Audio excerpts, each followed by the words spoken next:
Of course, it was kind of a mixed bag getting Anomalous, but having the lethal, so it ended up being really good there for Team Liquid. And the stage has now been set for Team LUL against Team Liquid. Who is going to take the victory? It's going to go ahead into the pick and ban phase. For those of you who are not familiar with Trinity Series, we asked both teams to ban 2 classes apiece, one at a time. And then finally, after the bans have been in, you choose to self-ban one remaining class. That's right. And we've seen similar bans throughout the course of the weekend with Priest and Druid almost being the sole bans for most of these decks. But I have a feeling that now we're into the finals that teams are going to change up their strategy. So let's go ahead and take a look at the second ban coming in. Rogue banned away from Team LUL. So Team Liquid opting to change up their strategy a little bit and banning out what could possibly be the best performing deck, not only from Team LUL, but from every team throughout the weekend. And Warlock banned away from Team Liquid, so another different one there. We'll be seeing both Druids. But let's go ahead and take a look at the exclusions. Shaman excluded from Team LUL, and Hunter excluded from Team Liquid. So this is a completely different landscape than what we're used to seeing from both these teams, actually. Druid is remaining for both teams. And also Hunter is going to be up for Team LUL.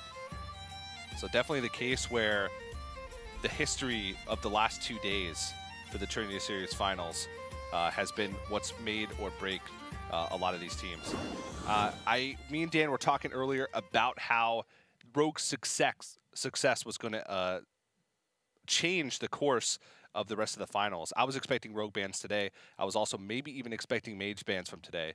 But maybe to get a little bit of insight into that or see how the teams are feeling moving into the finals, let's go ahead and send it up to Frodan, who's waiting with the teams on the stage.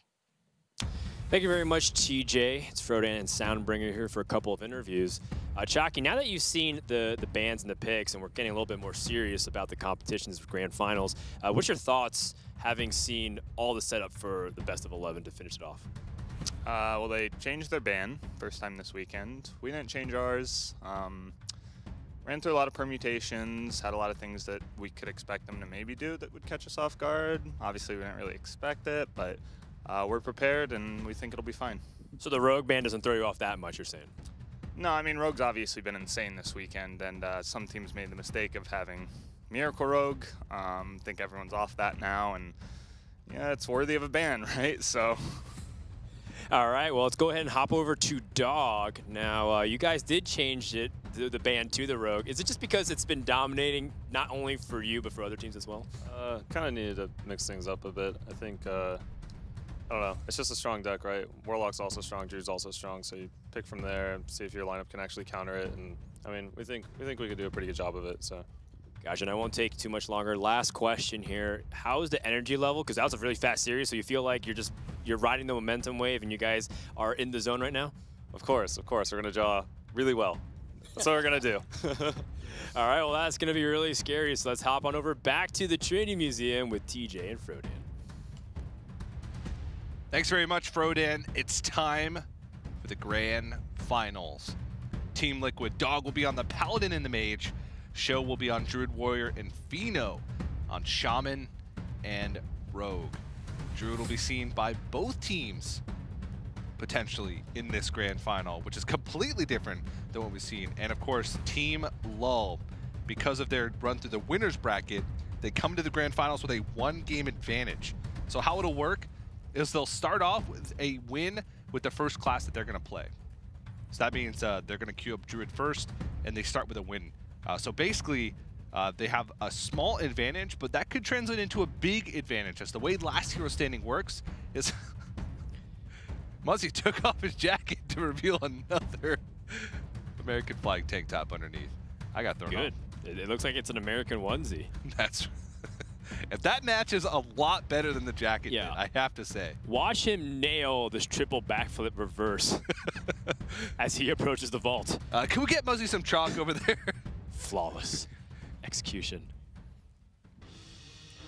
Meanwhile, Chalky looks like he's ready for bed as well. So it's maybe everyone's wearing pajamas except for Zalay. Looks like he's in gym clothes. Dog, of course, and Team Liquid, they're kind of talking about how they're just feeling like they're in the zone. And it's a good thing that series ended really quick because it's not even noon. And we were kind of projected to go for a little bit longer today, about 4 or 5. So they have 4 or 5 hours before we have to shut this place down. And that should be as long as they need to end this series. Yeah, I think the longest series, and that was with complete control lineups, was earlier on. Virtus Pro. Was Virtus Pro versus Complexity, and that was about 4 hours and 45 minutes. So, and I can imagine that Team LUL, with how fast their decks have been in the past couple of days, that they're going to bring the same thing. But the one thing that they had going for them is they were one step ahead of the meta the whole way, and they didn't have to reveal much of their strategy.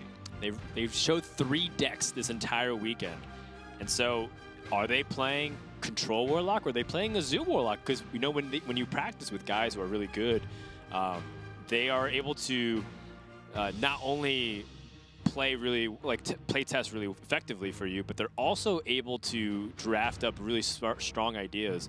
And they were part of that group that were able to identify the Corridor Creeper very early on. So do they have another pocket of meta where they've exposed a weakness that people aren't talking about, and then they can find a way to introduce some craziness to us? It's possible, but they would have had to do it very quickly.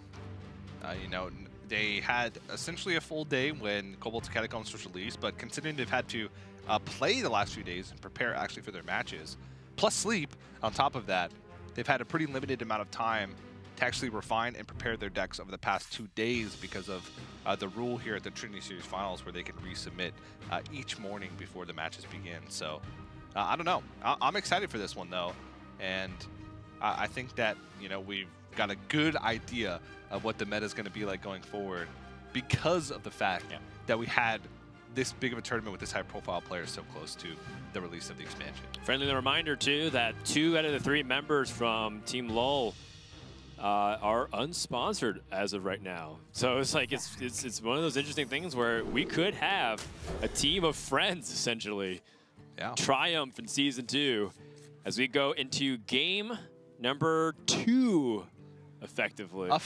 Yeah, of this best of 11. Love You Lots is currently up 1-0 because of a default score and a winner's bracket advantage, and they are going to be busting out an aggro druid, something that we haven't seen all weekend, nor do we expect. We've seen Ramp Druid, we've seen Jade Druid.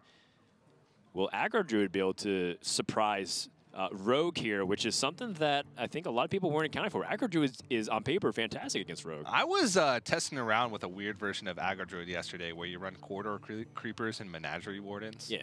And you play Corridor Creeper for free, Menagerie Warden, copy it. Oh, so you get 3 5/5s for 6 mana. Finally, the Fire Bat prophecy has come true a year and change later when they predicted that Menagerie Warden would be a meta breaker. It is insane. But you have to get to that point first. You have to have Corridor Creeper in your hand, get it reduced, and then play Menagerie Warden. But I have a feeling that Aggro Druid is still going to be a force to be reckoned with as we move forward in Cobalt's Catacombs, as it has been for almost the whole year. It's sort of a sleeper deck. People have been focusing on Jade Druid as, you know, the deck to beat, but I think that Aggro Druid often slips through the cracks, and that's a pretty good opening hand with a lot of one drops plus Mark the Lotus to be able to follow things up. Yeah, turn 1 is so important for Aggro Druid. In almost every matchup, Aggro Druid gets actually kind of an unfair reputation for being like a very easy aggro deck. It is very easy from turn 3 onwards, in my opinion, but the first 2 turns has so many variations of what you can do and how the combat ends up resolving that if you don't pick the right choice in the first 2 turns, that almost sets you up for failure for the rest of the game. Yeah. So they choose to coin. I was actually kind of anticipating maybe some early 1-drops here, but they just want to get Druid the Swarm out to protect the rest of their board, so that way Mark the Lows can get either maximum value or they'd have to use tempo in order to fight back. Yeah, but the jig is up here for Love You Lots as Team Liquid realizes that this is aggro, so they go ahead wide on the board instead of dagger up. Let's go ahead and listen into Love You Lots. A few options here. Corridor Creeper drawn. Let's listen in. So it's the same as ours. Yeah, but yeah, okay. So initially, I'm thinking Corsair Lotus value trades. That just seems... Why do we Lotus? So we can eat the Raven instead of a 1-1? Because we're value trading the 2-1 with our 1-1 and our 1-5 into a 1-1. Like, we don't have to Lotus this turn. I want to Lotus next turn. I was thinking I want to value trade with the patches, right? Into a 1-1. Okay. And then value trade into another pirate as well. It just makes the most sense. So you want to Lotus now? I want to Lotus now and value trade into pirates, yeah. I know I want a Corsair. Yeah. I mean, value trading a 1-1 into a 2-1 is value trade. You don't have to Lotus to get a value trade off that. Well, like, this is a value trade, and this is a value trade without the Lotus. Okay. I like not Lotus. I want to toss Muzzy, but... All right, Well, just go with the Enchanted Raven. Yeah. Let's do that.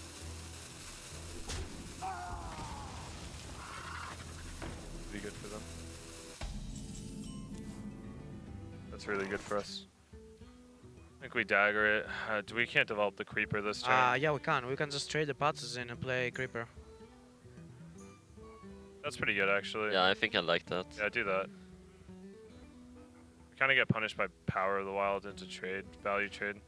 I mean, I think we get punished by a lot of stuff I at this think point. we can preemptive poke Raven, then we can dagger the taunt guy after. Actually, not if they buff it. Yeah, the buff kind of hurts us, but we can't really do much about that, can we? So should we hold the Raven if we do that? Well, if we dagger, okay, so if we dagger punch trade and then they end up hero powering the thing or trading, how much does our second creeper cost?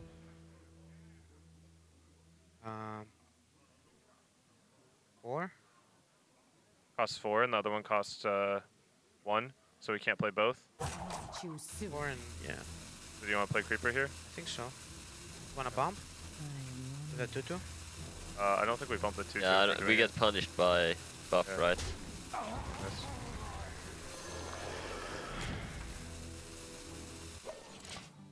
I mean, we get punished by buff anyway, right? Yeah, kinda. Well, we can dagger. They played that really early.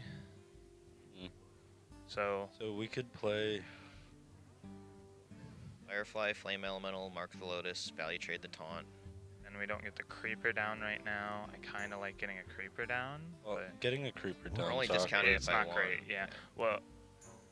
Yeah. So I No, do it's, this. we'd have to double trade into their 5/5 if we wanted that. Well, if we wanted that, we that's kind trade. of good, right? Firefly, Flame Ellie, Lotus, double trade the 5/5, value trade the 2/2, and play a 5/5. Is that good or no? What to do? Then we just have 2 3s, a 5/5, and a 2/2. Is that good? That seems insane. Yeah, so we miss like 5 face damage. Yeah, but It's good. you're just wrecking them, right? So yeah, Firefly. they're fast. Yeah. Firefly, Flame Ellie, Lotus. Lotus now. Full clear, right? Yeah, you go. Yep.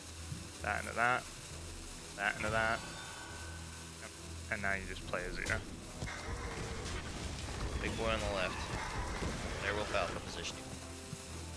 This aggro druid is getting further ahead, and Team Liquid, oh wow, that Firefly actually does set up an opportunity for them to have a 0 mana quarter creeper and the Vile Spine Slayer. I was thinking about how they could utilize this Vile Spine effectively, and that all but guarantees them a spot for them to get back onto the board. But is it too late by then? Is aggro druid have too much damage going on? The battle of the quarter creepers. And Power of the Wild picked up.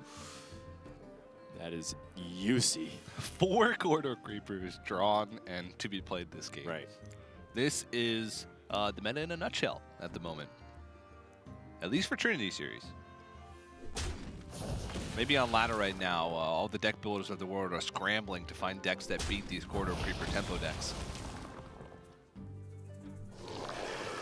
But time to go ham. Yeah, I like it. Just being able to pressure the life total. And so what if you quarter creeper and Vile Spine, you're accepting at least 15 damage. Yep. Cyberdrawer lethal. Mark of the Lotus lethal. Another Power of the Wild lethal. Yeah. Anything that's just basically 2 to 3 damage here should wrap up the game. Oh, Dire Mold, not so much. But I forgot that that was even a neutral for some reason. I thought it was a Hunter Beast. The only Hunters were going to play it. But I think Dire Mold actually goes better in aggro druid than in Hunter. Because Hunter doesn't, I mean, it effectively could use that 1/3, but it wouldn't even make that Mirrored Hunter that much better versus putting it in Druid because of Mark of Yasharaj is so insane. Yeah, or, you know, a lot of times you'd rather have a 2/4 than like a 3/3 and Enchanted Raven. Well, it just gives you additional. Yeah. You're not going to play one over the other, but it gives you an additional benefit to having that because 2/4 can be really good for trading. Dire Mole just survives a lot of the hero power plus 1 damage plays like Fireflies or Pirates. So it's just really effective to land the Marky Oshrosh. Plus, like you said, the buff version of it scales much better too. Yeah. But if Team Liquid can somehow stall until Bone Mare, maybe their average draw is going to be a little bit better. Tar Creeper could be a way for them to stall some points of damage, especially if they pick up a way to remove. And Claw allows them to... Wow. They would take, what, they would go up 2 health, so they would end up taking 4 from the Corridor Creeper if they were to attack into it. But I think it's definitely worth that damage. Yeah, so they go down to 5 health. Things are starting to get a little bit close, because now Team Liquid is 1 turn away from landing Bone Mare. Lots needs a big draw. Let's listen in. Kill them so they're dead, Zoid. Kill them so they're dead. I'm gonna cross out Rogue. That's kind of been my job this Teamwork. weekend. Yeah. Yeah. Good cross out considering it was banned. And just like that, as hot as the Rogue came in today, it's gone. It's gone. No There's Rogue no for the more rest of Rogue the now series. in this series. Yeah. That's what I'm talking about, TJ. When you're playing for high stakes and you recognize that there's a trend, you gotta beat the meta. Love you lots. Doesn't play the Jade Druid or the big Druid that everyone's expecting. They bring an aggro Druid ready to counter Rogue in game 1, because every time Team Liquid's been starting Rogue. Wow. I like it. I definitely like it. And now I feel like Love You Lots has quite a significant advantage. Now, their Rogue was banned away. They've relied on that deck a lot, but they've had a ton of success with Paladin, and they've had a ton of success with Mage so far over the course of the weekend. They haven't even revealed their Druid, Warlock, Hunter, or Warrior. So who knows what they could have in store for us. And Team Liquid now has to find a way to beat this aggro Druid, which is a deck that they may not have even expected to face. But coincidentally, they do have decks that line up really well against it. You know, you're looking at Aggro Shaman, Devolve, or not Aggro, sorry, Token Shaman and Devolve. You're looking at Control Warrior variants, which are very powerful with all of their AoE effects, like Sleep with the Fishes, Brawl, their new card, Reckless Flurry. So if you have those defensive tools available to you, you can crush it. Now, one class that's actually phenomenal at destroying the aggro Druid is the Control Warlock. But that was banned away, which is something that Team Love You Lots has stuck to all weekend and has worked out beautifully for them. And that also might be a stronger indication of what else do they have that is not going to be able to be countered by a Warlock that's not aggro Druid. Do they have anything else up their sleeves? Because that was only the 4th deck they've Pirate revealed. Warrior. Pirate Warrior. Which literally gained nothing in the set. There were no pirates. And I can't even think of a single card that they would have gained. All I know is that Bladed Gauntlet can go face for infinite damage with your armor if you have Mayor Noggenfogger. Just want to point that out. But yeah, you're right. There's no actual tools that Pirate Warrior got. Yeah. Corridor Creeper. That's the tool that they got. Pirate Warrior with Corridor Creeper. Why not? You know? Why not? I guess you could. I mean, minions die all the time. Sort of. They have to clear your minions. Yeah, but then you just punish them for clearing your minions. Pirate Warrior could hypothetically play the 3-mana 4/4 Barbarian card that attacks a random enemy at the beginning of the turn. So you can go face every time. Is it Kobold Barbarian? I think it's Kobold Barbarian, you're right. If you even qualify that as a card. It's a card. I mean, like as a real card for Pirate Warrior. Oh, okay. Yeah. I don't know. I think the 3 slot is already quite full now with Fiery War Axe. But we'll see. Also, well, we don't know what's beyond the Druid deck if it even loses at this point, because Team Love You Lots has only 4 decks revealed, and now Team Liquid has to go back to the drawing board here. They are going to play their own aggro Druid. Whoa, wait! I wasn't expecting this either. No. I thought that for a second that they were just going to play like a warrior into this or something. Yeah. But Yeah, we're sort of moving into effectively what is game number 3, but Love You Lots, again, since they came from the winner's bracket, they did come into the grand finals with a 1-game advantage. So even though we've only seen them win 1 game with Druid, they did get the 1-game advantage from the winner's bracket. And patches drawn. You're happy to see the captain. You're happy to see the Mark of the Lotus. Not happy to see the patches. That kind of ruins all of the synergies within it. Team Lovey Lots has a pretty bad opening hand there, so I think they're going to mulligan everything. It kind of depends on what they think the Druid is, though, right? Because I wonder what read that they're making on Team Liquid right now. Yeah, I don't know. So if you see a Druid countered into your aggro Druid, what do you think? Could it be a taunt recruit Druid of some kind to just stop Yeah, them? or Big Druid probably wouldn't even be good, even with spreading What is play. this? 2 patches draws, but they have Enchanted Raven with the Market Yashiraj. Let's go ahead and listen in.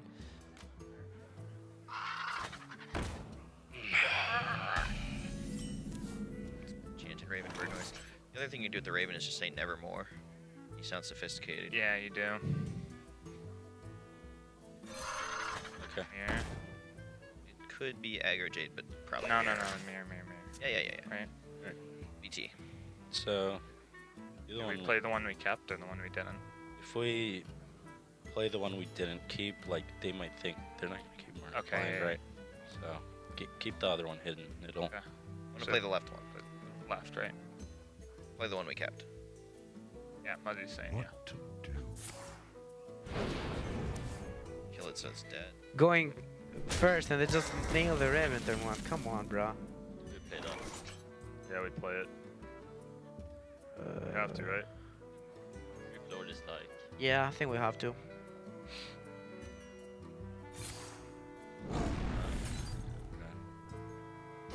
One drop, please. Broad heard you. Heard you and you wanted to have some fun. So, we can go Patches Lotus trade.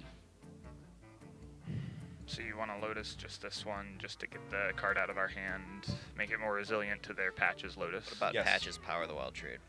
Ooh. Yeah, that- I'm thinking potentially we might make a 3-2 next turn, Would looking at our offset? hand. But we have a draw from Market Charge towards small minions to mark the Lotus. I mean, yeah. I think the worst case scenario is them killing our Raven. How do they kill it? Oh, if we buff it to 3 health, they can't kill it, right? It's They'd have to unlikely coin they swipe. kill it. It's not real. They don't play swipe. Okay. I mean, I've seen a lot of swipe in aggro Druid. Like it's just a small choice there. So we what could are we also. doing? What are we Okay. Just Patches Power then. Yeah, I like that. We're most likely marking next turn, which means we'll hit something to Lotus a lot, right? Pretty sure. Wait, it's never a 3 coin 1, right? No. Yeah, just trying to see. Okay, yeah, just Captain seems fine. If he ends up buffing this again, we can just kill it with the patches. But it's the best we have right now. Yep.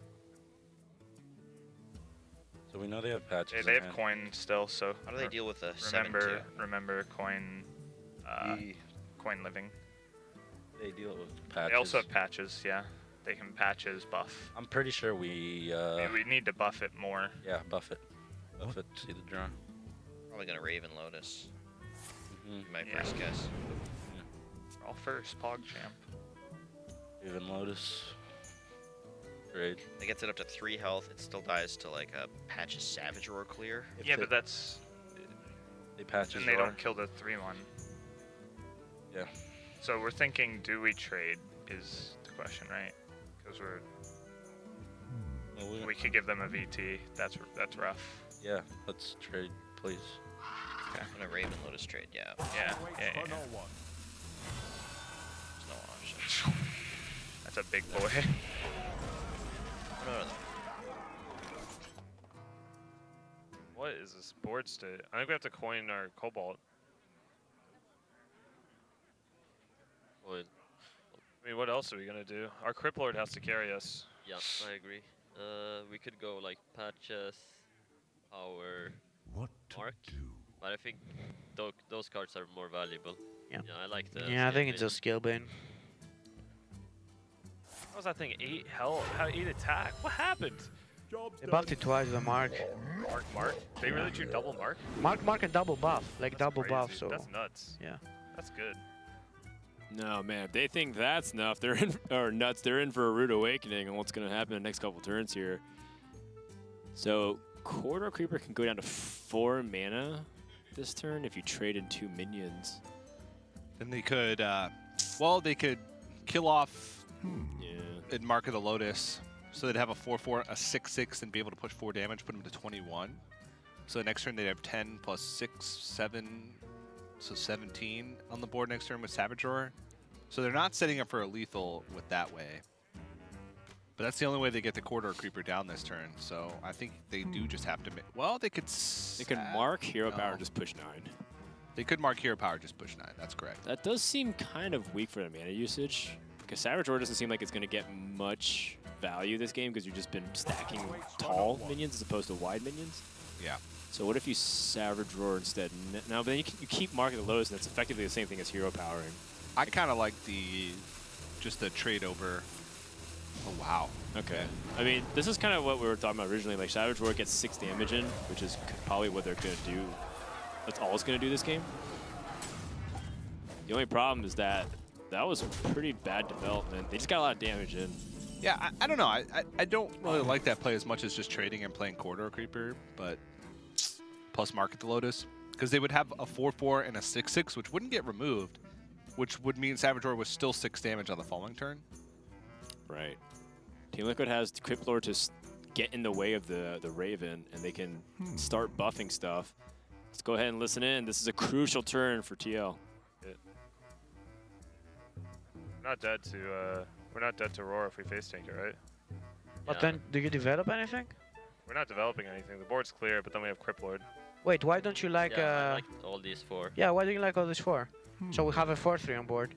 Yeah. And then Crypt Lord turn after. Wait, what's your plan? Patsis. Power, 3/2. Yeah, that's good. Yeah. Alright. Yeah, I mean, we lose the living mana, but that's fine. I mean, I can't. Yeah, we can't beat it. We lose to a lot of stuff at this point. We have a unit. Haha. We can draw like Mark now, and maybe draw Mark. Oh yeah, Mark on Crypt Lord's pretty good. I mean, even on the other guy to draw card. Maybe we need a card. Okay, so they've played all their +1 buffs Yeah, besides they Mark. have. So here, so they don't have any creepers. We can just spit out our hand here. It makes sense to me. Do we face tank 5 for some reason? Face tank can 5 would be good if they value trade.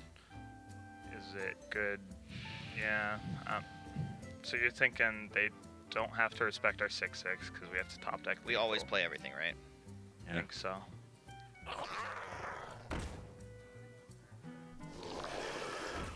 Now let's evaluate. I think we are supposed to punch it. I think so too. I think our life doesn't matter. I think they want to value. Their trade. life's high enough that theirs doesn't matter yet either. Yeah.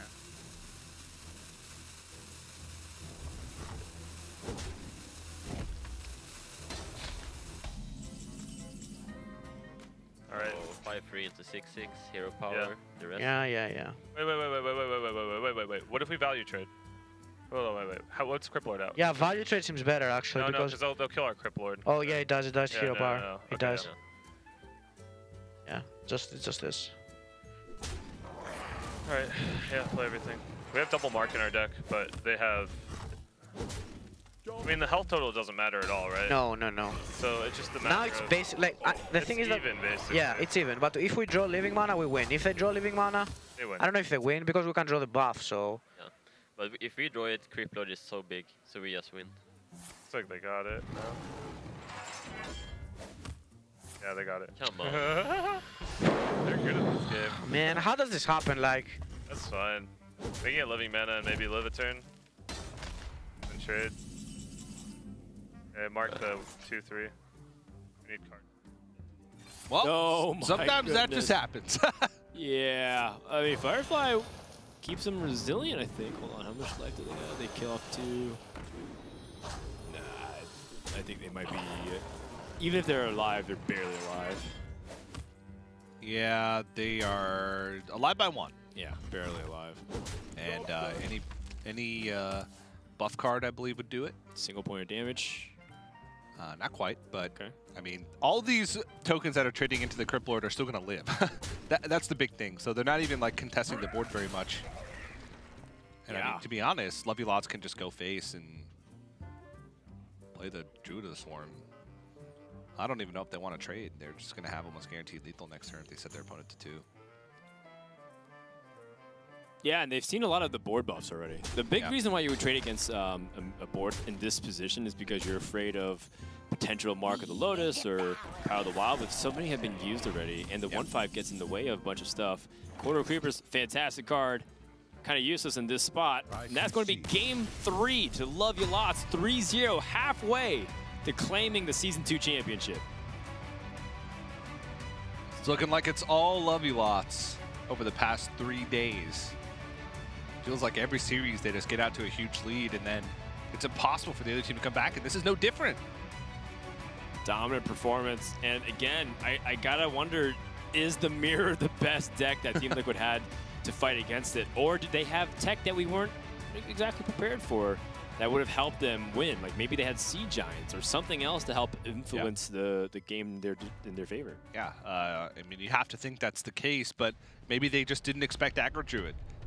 But I can't imagine that's the case because they brought Aggro Druid themselves. Right, yeah. And Team Love You Lots has been known to, you know, play a lot of these well-refined aggressive decks. So, taking a look at some of the early trades onto the board that Love You Lots was able to make, they basically went all in on this one Enchanted Raven, and they got a ton of damage in with just that. But I think the crucial moment in the game was once all resources were expended, Love You Lots was able to draw the living mana. Yeah, and there was a lot of nuance in the early stages, but once it got down to the snowball effect of like, can I stack this one this minion big enough, Team Liquid couldn't answer it, and now they turn to a deck that we traditionally see as a counter to those Aggro Druids, like Shaman, for example, or the Warrior.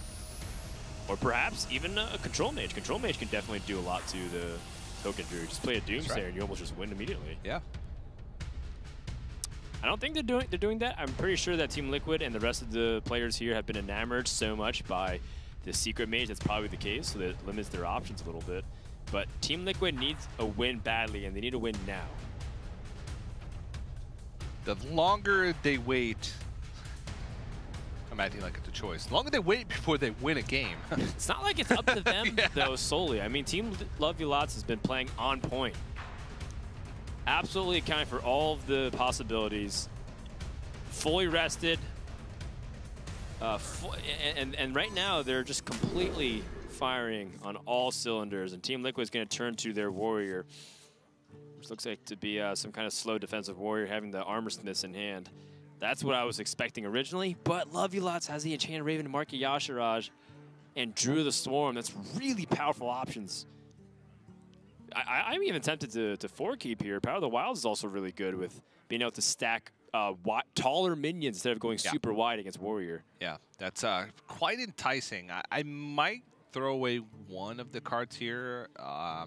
Maybe Druid of the Swarm. True. To try and look for another 1-drop, but I do like what you were talking about going tall instead of wide. But let's go and listen to Love You Lots and hear their thoughts. But happy. Yeah. All right, they kept the middle one. Yep. You can easily be quest, right? Because you just mold a quest. So, and that's what they were day one. There's a world where they still are on that train. Do we make 2 guys? Do we make Taunt Guy? In the world of 2-mana war, I actually Taunt Guide, but we left that world. Hey, that world's gone. So the next turn is what? Armor Smith? It's Armor Smith, Armor Up, Slam. So we either Raven or we Raven Coin Firefly. It could also be a Recruit Warrior. That's a new Control-y archetype. I like, if they're control-y, I like coining out the one to push the most damage. Coin out the one so. guarantees it lives for the mark. We don't need that, but yeah. We're going to want to draw off the mark. Yeah. We Raven Coin The Firefly. mark. We always do this to set up the marked value And trade on coin the Armor Smith, Firefly. and we coin the Firefly because you don't need to I save the coin, and I it's thought more you were talking pressure. about coining the 1/5. My bad. Yeah. No. That's an old world play. Well, yeah. Good against Slam. Yeah, makes sense. Nice. Worst top deck. PogChamp. Fine. Job's done. Just need to draw the weapon and we're fine. Or Brawl. Any of those. This one. That lets us potentially control Yes, and it controls the thing, right? Patches doesn't thinking die I either. don't want them to get free battle rage value. Good chances good they job. play it. Good job. pretty high. Play it in taunt. Okay, so Armor Smith means it's very likely taunt or N'Zoth. Probably taunt, given that's what they played. We need a cycle. Yeah, I agree. Yeah, okay. I like it. If he trades this turn, then we can tar next. Play quest tar. If you even want to play quests, like I don't think we want to play quest We because wanna- then they play again around we more want to stuff. make, yeah, exactly. Yeah. We want to make them think we have more than we do, because we're kind of low on stuff. Yeah. What's best at setting up a? Bloodraiser. Well, we're gonna want to kill the I'm Bloodraiser. thinking about health in terms of sleep. Like if we can get anything to 4 post Bloodraiser. They have the same health whether we Tar Creeper or Druid of the Swarm. So you...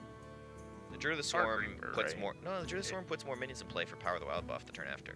But next turn we go 1/1 power. Yeah. So it doesn't matter. We want to Tar spend the Creeper mana. costs more mana. It's better to save So the no, one. No, 2 plus 1. No. Spends We all have a mana. 1/1/2. Next turn. It's like developing. We won't we get go, the 2 we damage. kill the for weapon, it. we play 1 and we buff, right? It's just Okay. that we don't immediately have to. Okay. We get the Tar Creeper. So Okay, we're so gonna we Tar Tar Creeper on the left. Sure. It's on the left, Garage, whatever. Yeah. And just Garrosh on turn 4. Okay. Okay. That's a card. Okay. Dark Reaper? No quest, right? No. quest. No. Or the LUL. We have more than we do. This is one of the slowest but fastest setups for aggro druid versus a quest warrior that you'll see in a while, where like every single possibility is being mapped out by Lovely Lots, and I really like how they've gone about this so far. Planning for every scenario, including the worst case, you know. Heard them talking about what happens if they have Bloodraiser. Well, this is going to be our plan next turn if they have Bloodraiser. Right. What if they have this? What if they're this archetype? So no Bloodraiser this turn, so they end up just playing the Bloodseal Corsair, going for a wide board now, forcing them to either have the Ravaging Ghoul Brawl now, and if they have the Ravaging Ghoul and Sleep with the Fishes or Brawl, then they can Living Mana. And if they somehow manage to kill off a few minions, but still leave a couple back, they can Scale Bait. So this is a really good option that explores every single avenue. And once again, Lovely Lots pressuring just enough to make Liquid uncomfortable, and they do not have the proper tools. Not even close to the proper tools. They need Brawl.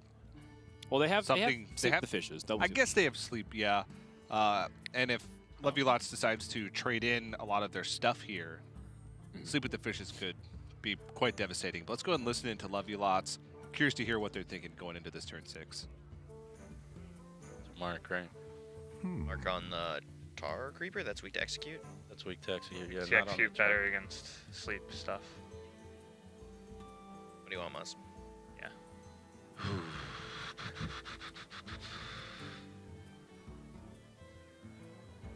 You need to start going soon. I want to mark Firefly or Flame Yeah, Alley. we have to hero power, right? Yeah.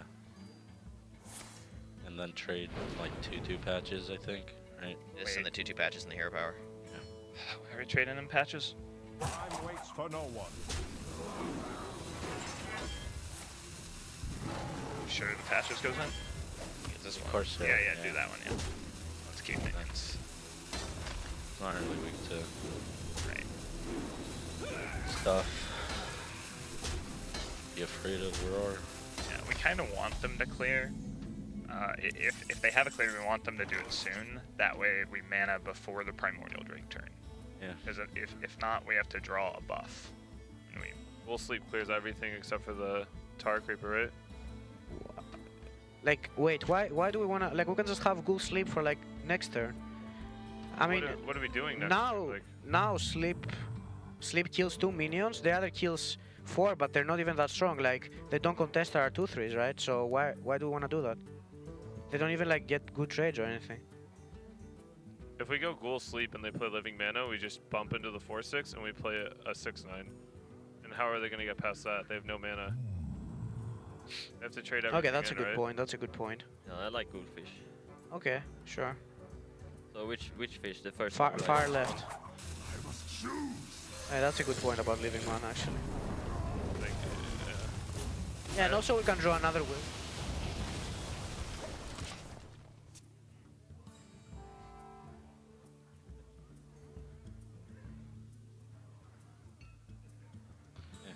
Ace and hit him up.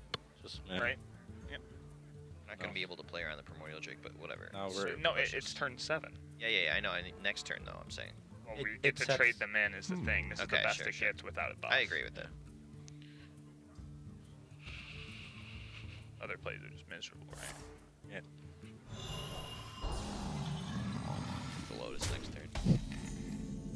What? Ooh, Team Liquid has one of the new cards, the Gem-Studded Golem. This is a 6 mana 6/9, kind of the Direhorn matriarch form of the big 5/9. taunt. Is it 5/9? 5/9, yeah. Apologies. And it can only attack if you have 6 or more armor, 5 or more armor. Yeah, it's a significant amount of armor. So it's similar to the Ironwood Golem in Druid. 5 or more armor, that's right. Yeah. So it's just a big body that's quite under overstated for its cost. And you could hear Team Liquid talking about, well, we can go Whirlwind Sleep now or Ghoul Sleep now. And then they're never getting through. Yeah, it was all set up for this turn specifically. If they're going to play the Golem or Serenite Changing and Dirty Rat, because Dirty Rat will have no downside right now. They can just play it as a 2/6 to contest all of these little 2/2 tokens. And they can also fit in the quest, I guess. It's interesting that they held the quest. I think at this point they recognize that they don't need to win with the quest, and they hold the card to make the Druid afraid of what they could have. When they're holding a card, there always is a possibility of something. If it makes them hold back 1 minion that would otherwise kill them, then they hold on to the quest. Right. Right. It's going to be much more influential for the threat of a card as opposed to actually having something. Yeah. And the quest won't determine if you win or lose the game. And to be honest, I really like this play from Team Liquid, identifying Dirty Rat won't pull out a minion, and also that with 1 mana available, only 1 mana available, the trades are super weird into Serenite Chain Gang. It effectively takes 4 living mana tokens to deal with 1 4-mana card. So a pretty tough thing to deal with. But let's go and listen into Love You Lots now. Not much to do. Let's see if they want to start trading minions in. They Use the have power of the wild. They may not respect it. We have power. We have Lotus draws. Like, I like trading 1 to get 4 next turn. For no one. I feel like they would trade for us, but You think they'll trade for us? You want to just pass? We play to power is the thing. I think I just want to pass. Yeah. Okay. Let's do it. Thing in, sadly. We do? They only have. They might have a power. Yeah. I like Stonehill and then bump everything. I'm not sure that we play Gem Studded because it dies to Roar, and then they might play Corridor Creeper. Then we don't have an answer to that. Alright, I can see that. Yeah, I can see that. I want Stonehill, I I want to think. play Stonehill though. Yeah, I like it. I like Bog Creeper more than Bloodhoof. It's... Oh, we should have maybe thought about the quest again. Anyway. Yeah, we should probably... No, we shouldn't here, because we might play a 5-drop. Huh? Yeah, okay, yeah, that's true. Wait, what? After, right? We want to see what we get Yeah, from this, because we might want to play a 5-drop. Oh, yeah. I think it's... Sven Creeper.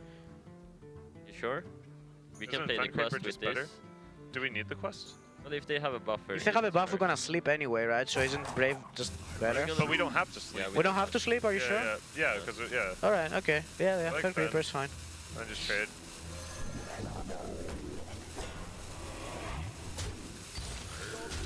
Pretty big wall. For no one.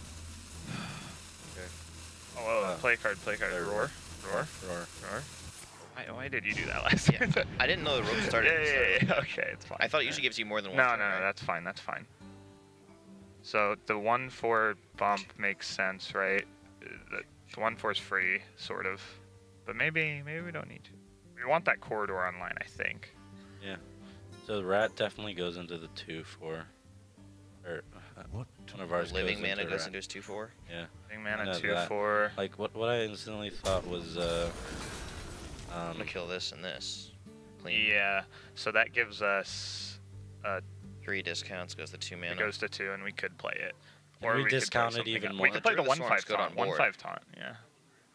Yeah, that's good. That's better. That's better. Do that.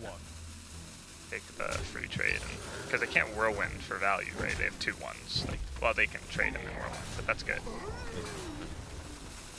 Taunt, yeah.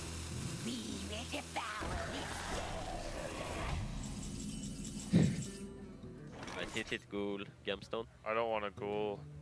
I don't want to go with sleep. We have sleep in hand. Don't you just want to go, Let's go to gem quest? Quest. Quest golem hero power? Alright. Do you want to play the quest? Yeah, I mean they're all in, right? Yeah, we might as well, I think. Okay. Yeah, I think They we are might all as in. well. Okay. So now they're thinking, Wow, that's big. we gotta get started. Oh, it's big, but it's really not amazing. So they can't attack with it right now, by the way. Unless they get an armor smith, but we won't. They won't have anything to trade if we trade both. So we'd never beat Brawl, so No, we no. play We everything. play everything. Here. Yeah, 2-1 into 2-1. Dude, no, yeah, it's fine. Living mana. Both trades, right? Trade. Yes. Both trades play all.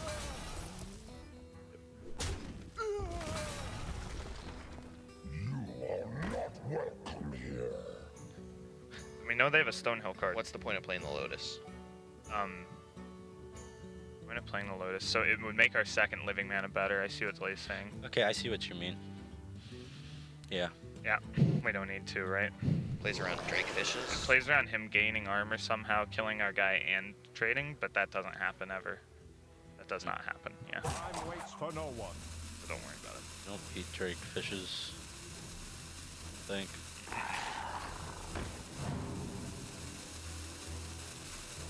Weapon's pretty good. Weapon is decent. Weapon's actually just the nuts. Weapon is the nuts.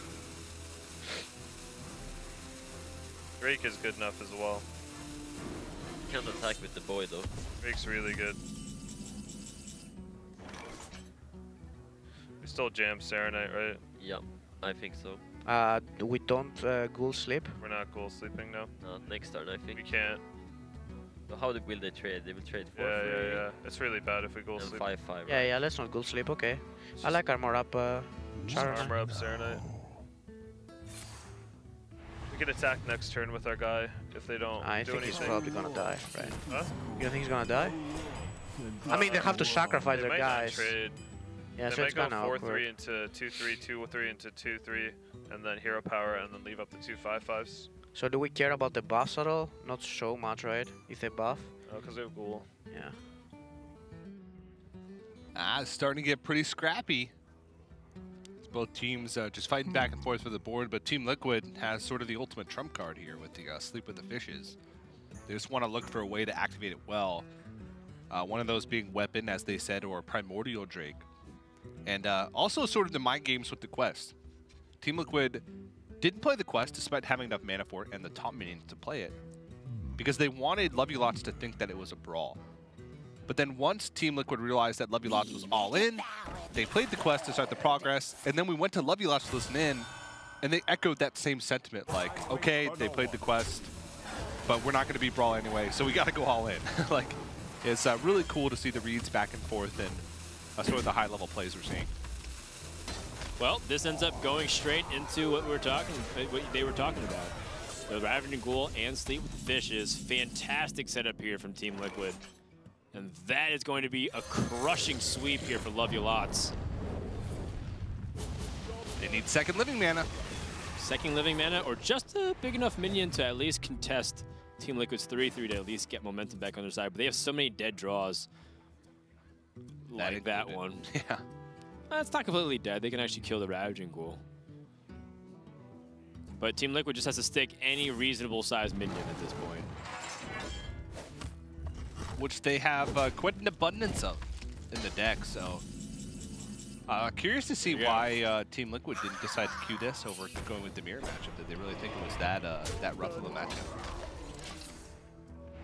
Yeah, exactly. And Aggro Druid does have its own place against, you know, several of other archetypes that exist in the metagame. If there's, you know, some kind of deck that like if they're playing Hunter, for example, right? Like, yeah. Aggro Druid is really good against that. Sorry, I was taking a while to think about it. But there's definitely like a lot of archetypes that Aggro Druid can have its pocket. And I'm not sure why Team Liquid chose to do that. I'm sure they had tech specifically for the mirror, so they said, oh, we should be like pretty favored because we have a lot of like these cards that help swing it our way. Yeah, but let's go ahead and now listen in to Love You a Lot, see if there's any hope for them winning this game or if they're just trying to find some more info. You could punch their guy. Right? Because it's going to hit into a 5 thing. Oh. Nah, this maybe happens a lot. Yeah, but you're always going to punch it next turn. Savage What else? What else would we want to punch next turn, though? Our health. We need to get rid of our health. We need to keep our health. No. Right? I would want to hold the punch. Okay. Yeah. What you're saying? What else would we punch? The only thing is Savage Roar. Yeah. Okay. Really though? Yeah. I mean, we hit. We just hit and execute, right? Or do we? Can we just trade and go face and push? Ah, trade go face? No, because it'll buff another unit. What now? Yeah. I think we might just want to ride at this point. Yeah. We kind of need the body. There are tons, so maybe we want to trade first. Yeah. Yeah, go ahead and trade execute. So how do we trade? Free. It doesn't matter how you trade. Just bump both in. Oh, you want bump both. I wonder. It's not me to execute. How much are we at? Oh yeah. We got enough taunts left. I know we got Curator Double Drake left. We also have double weapon. And It's making me sleepy. Did you leave it, man? This game might take a while, right? Yeah. Oh. Okay, they'll concede. Wow, we're so lucky, guys. So how many taunts do we have left? We have enough. Everyone is writing down that we're playing Primordial Stonehill, Drake. We have Tar. Wow. We have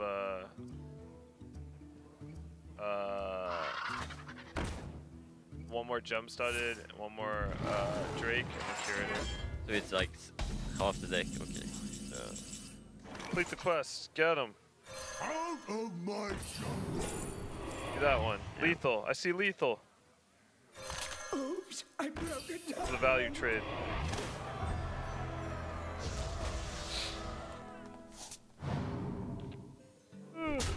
I can see.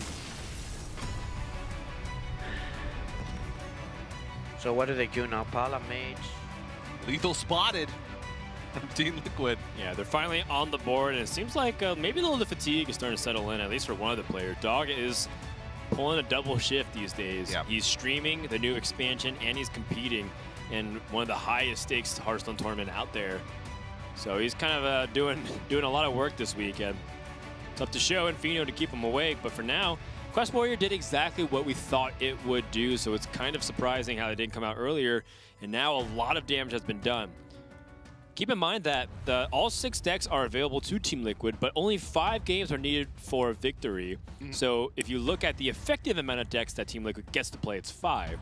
So it's almost as if, you know, there's like another soft ban coming in to some degree, if you want to look at it from a different perspective.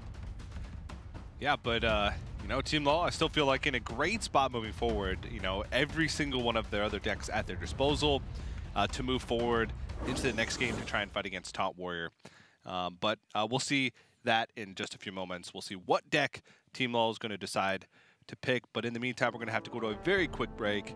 Don't go anywhere. More Trinity Series right after this.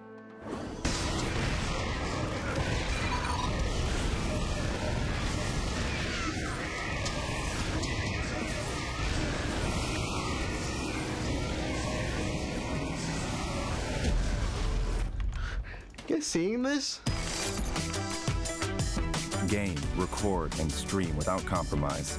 Only on Intel Core i7.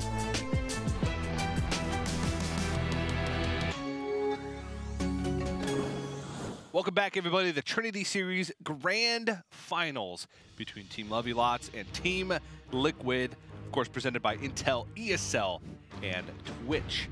And there's the bracket. Lots came from the winner's bracket with 2 6-1 victories up until this point.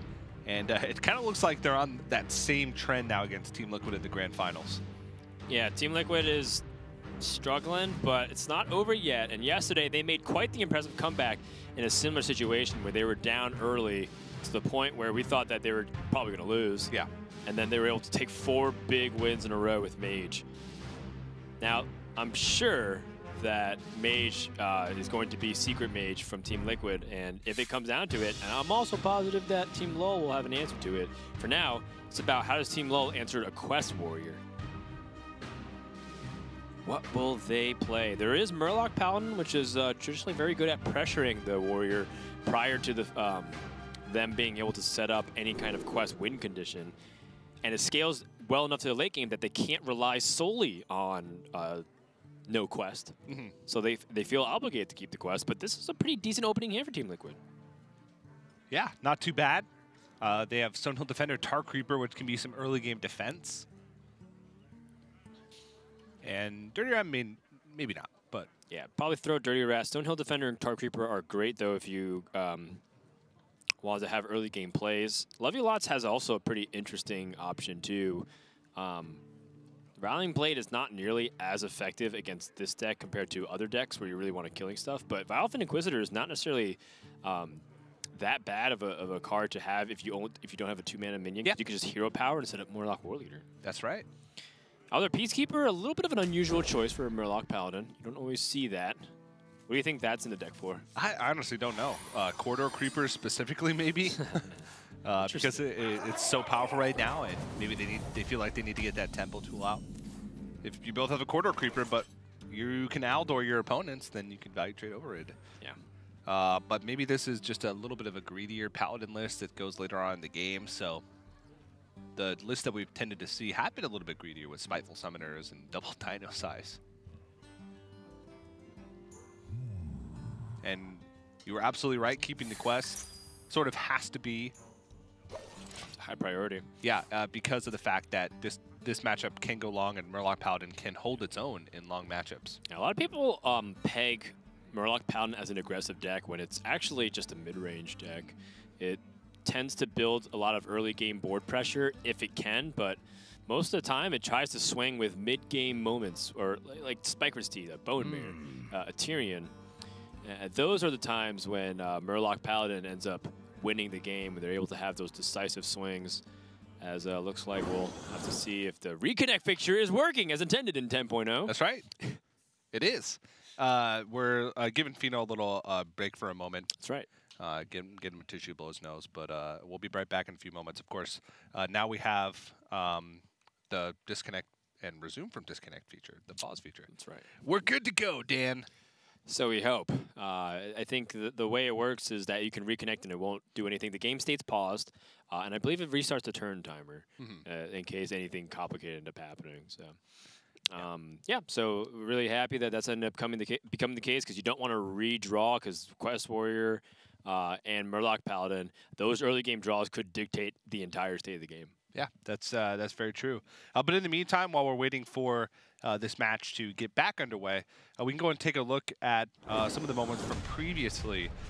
This is just sort of the Taunt Warrior in action against the Aggro Druid, finally putting an end to the reign of Aggro Druid in the Grand Finals here from Team Lots. I really like the Gem-Studded Golem from the new Cobalt and Catacombs expansion in this deck, because there's not really anything being played at 6 mana anyways for this deck, so it allows you to curve even smoother than you normally can. And also because it still allows you to squeeze in some other plays, like a Razor, if you're on 10 mana, allows you to do like Razor Blade, or allows you to do like Ravaging Ghoul, Ravaging Ghoul, and a few other things too. So I think you know, part of the problem with things like Tar Lord and a couple of these other taunt minions that people would traditionally looked at is just that it's too expensive. Even though you want to play like these big, heavy taunt minions and curve out, you really want to make sure that your mana usage can be really efficient in that deck. Yeah, and now we can sort of set the landscape for what this matchup has become, and look once again back at the pick and ban phase. Something different came out from Team Liquid when they went ahead and banned the Rogue away from Team Lots, but it felt like Team Lots honestly weren't too surprised by it. It was so dominant the first 2 days that they kind of expected it to come out, or at least that's what they said. That's right. I'm curious to see if Team LUL can find a way to make Hunter really powerful. Even though on ladder, the Spell Hunter is doing very well at the moment. A lot of players here said they don't think Hunter is that great, but Team LUL is the one bringing it over the past 2 days.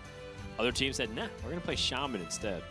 Yeah, and Zalay said something that stuck with me yesterday or the day before. He said he's never felt more confident in his life for a single tournament than he does here at Trinity Series, which means that, you know, Team Lots, their whole team's feeling good. I just want to say, I feel like this is like the most favored I've ever been in a tournament. Like, as a team, our preparation for this, I kind of expected this to go very well for us. Not this well, but I'm never this confident going into a tournament. Wow. Never. Big words, but it feels like it's showing as well with how. There you have it. Word for word. That's right. That's right. That's right. Did they hear that? I think they did. I think the stream heard it. I wasn't sure. On our ears, we couldn't hear if Zalay was saying anything. Otherwise, he's going to have to go basically with Admirable into the ER to restore his voice. We assume I don't know what happened there. We assume since they kept playing the clip that right. that there was actually sound. So we hope you guys got a little bit of insight into what Zalay was feeling coming into this one.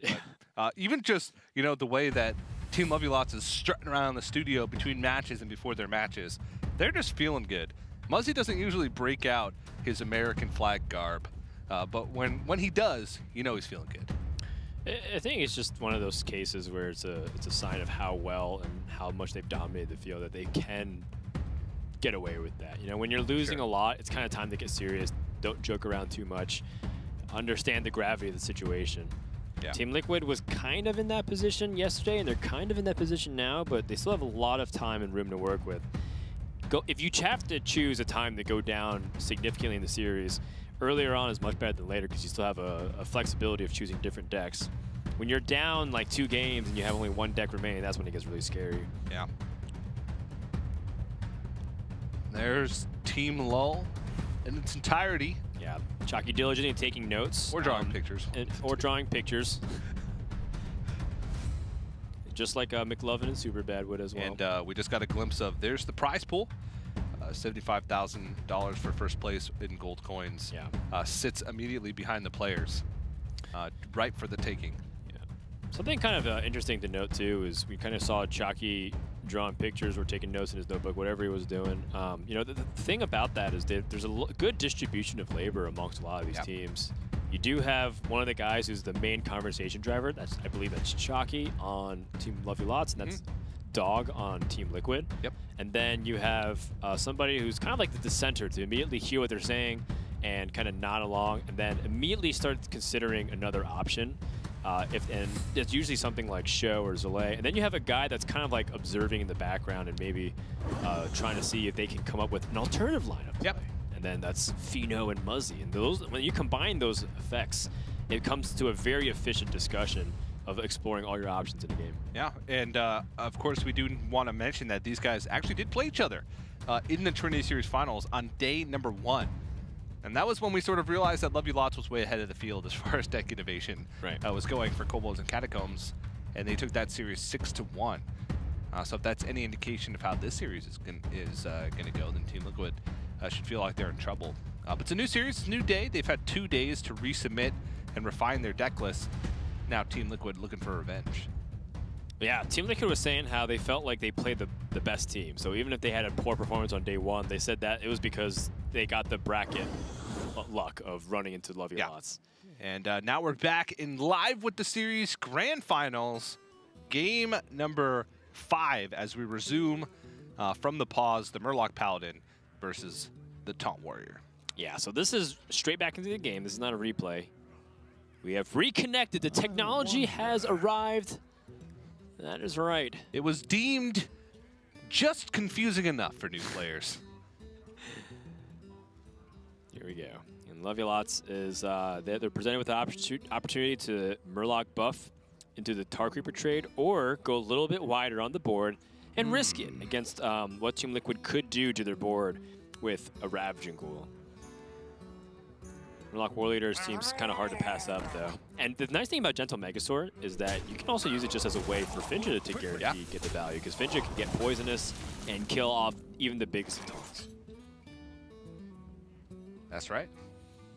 They're able to stick one minion. Curious to see what the actual list from Levulots looks like. You know, what pieces of Kobolds and Catacombs are they including in this deck? Are they including the same types of tools that we've seen throughout the weekend with Corridor Creepers and Spiteful Summoners? Call to Arms. Well, Call to Arms is so powerful that it made me even evaluate if I want to play Finja in the deck anymore. Yeah. Because there will be some redundancy sometimes where you play Finja and then you attack, and then Call to Arms doesn't have really anything to pull. Let's go ahead and start listening to the teams. Team Liquid ended up opting for a second Steel Hood Defender to help their quest because it didn't seem like the options were any better. Which one is better? Attack.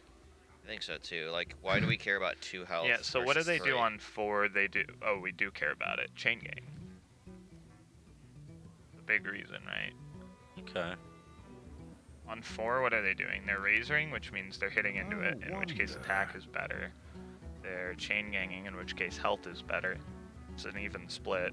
Chain gang's more likely. But the downside of not the chain gang would be our guy dies. The blood razor would be they're 2 healthier.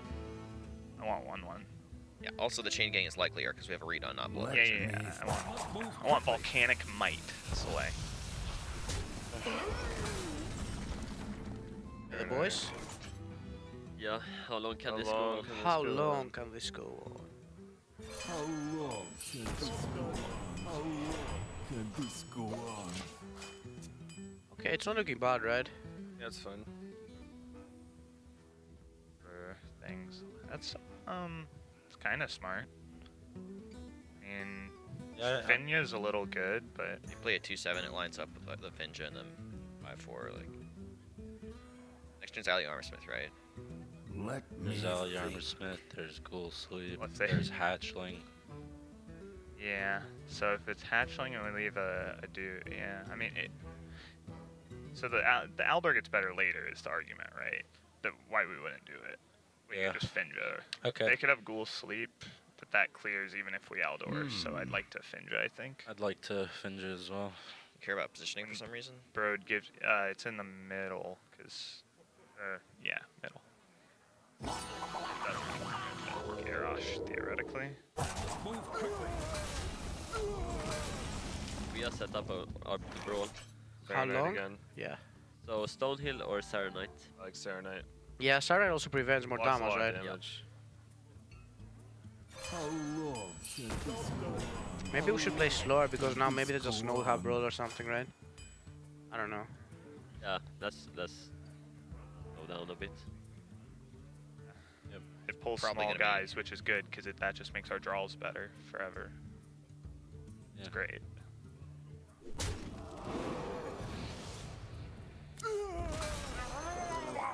So Blade push 9 is my instant thought. Yep. You don't hero power. We're all right. Yeah. If they don't have brawl, we're kind of just winning, right? Yeah. They have to AoE, so there's just no reason to play into it. It's just Blade push 9. It makes the Tidecaller brawl outcome slightly better with 1 attack, but it gives us a worse outcome. Yeah, I know. Considering. Yeah, we don't.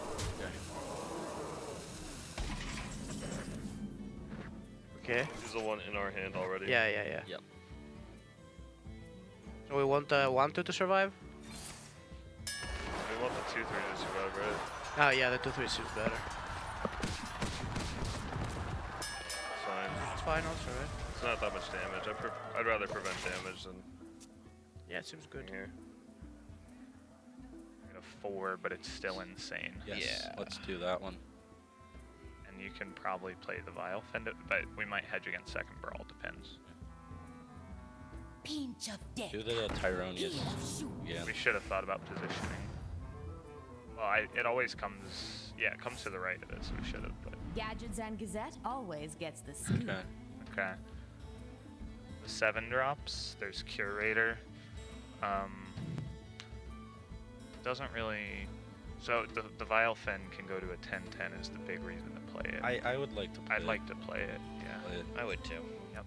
Okay.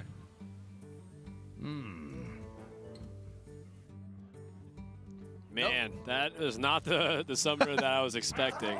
Not quite. Yeah. I mean, they had already drawn Dino Size, and I doubt that they play 2.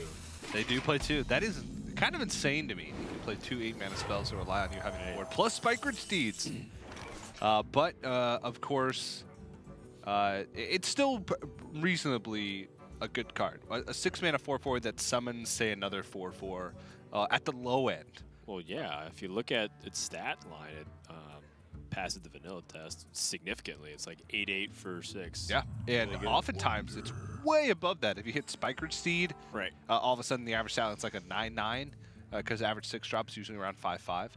And then if you go to 8 drop, all of a sudden it jumps up to like 7/8 average stats, which is insane, or something like that. So it's a really good card if you're playing a deck like this one, where you can hedge against or hedge with larger spells. There's an opportunity for Lovely Lots to go wide on the board again, but the Primordial Drake is looming for the follow-up turn. If I'm Lovely Lots, though, I'm kind of thinking about pulling out more Murlocs, so that way I can stop drawing them, and I want to draw my big, heavy hitters. But then there comes the problem of they're drawing so much from Finja that Call to Arms is not going to really do much outside of pull out Knife Juggler if it's and Righteous Protector if it's in the deck still. Twitch chat seems to believe that the taunts will beat the Murlocs at this stage. I wonder. And I'm inclined to agree with Brawl and Primordial Drake and a Ravaging Ghoul to help pick up any kind of Sleep of the Fishes combo. I want to sway the hive mind. Twitch chat, use your power to vote Murlocs. No, Twitch chat, just do what you're going to do. No, Twitch chat, vote Murlocs. Well, they are, but Taunts is growing. No, Twitch chat, please. A vote for Taunts is a vote for victory. Actually, it's starting to look kind of dicey based off the 10-10, but they had the Execute ready to go, and they have Ravager Ghoul and Blood Razor as well.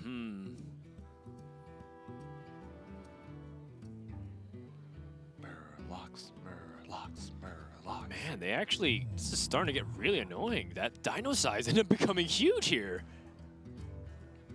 Oh, they're voting for Murlocs. It's all good. A vote for Taunts is actually a vote for cheat, if you think about it. A vote for Murlocs is a vote for TJ, but let's go ahead and listen in now to Team Liquid as they're trying to stay alive with the Brawl. What do you think about just like executing it?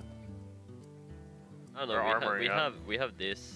Yeah, but the thing is, like, if they bone merit, we can't really clear. Yeah, it's tricky. We saw one Dino Size. Do you like Stonehill? I'm fine with both. I'm fine with Execute, Stone. actually. It's up to you. I like Execute. Okay.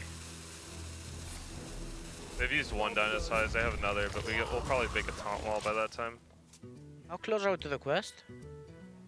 We have 2 damage at 3 health, so Tide Caller, Rock Bullet, War Leader, Hero Power. Do we War Leader? Yeah. They need to rip the clear. We think. Yeah, I mean, they've had great Whirlwind Sleeps this game. Do we Aldor over Hero Power? Well, we would Aldor over War Leader, I think. I'm saying, do we play our whole hand and not Hero Power? Because Hero Power is weak to Drake. If they Drake, they're getting hurt, right? They're getting real hurt. They're getting very hurt if they Drake. Okay. So if we play the War Leader, it's a little bit more vulnerable to non-AoE plays, just spot removal plays. We play the War Leader. Like, it seems good to me. We're pretty it sold gives on them, Hero Power War Leader, right? the Blood Razor into it, but that's all. Yes. I like the War Leader.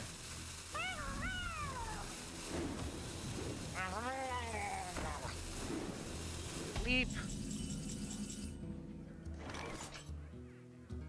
That does 3 AoE. Yeah, that does 3 AoE. We do it. AoE, right? Yeah, First one does 1, 2, Death 3. Rattle the second, 3, yeah. Yeah. So just play Blood Razor, Punch Face, because we want to proc the second one. Yes. They have no cards, so it's good. Yep. Yep, Battle Cry, Death Rattle, yep. Yeah, it works. Oh, no, we want the second one. we want the second one so we can Yeah, yeah. have it the weird with next turn. Yep. Wait, do we actually? Yes, we do. Yeah. Pretty sure we do. We have weapons coming. Our quest is almost complete. Yeah, yeah. Okay, okay, that's do a it. good point. That's a good point. It's worth it, pretty sure. At this point, like, if we just live like 2 turns, we win, right? Yeah, I think so.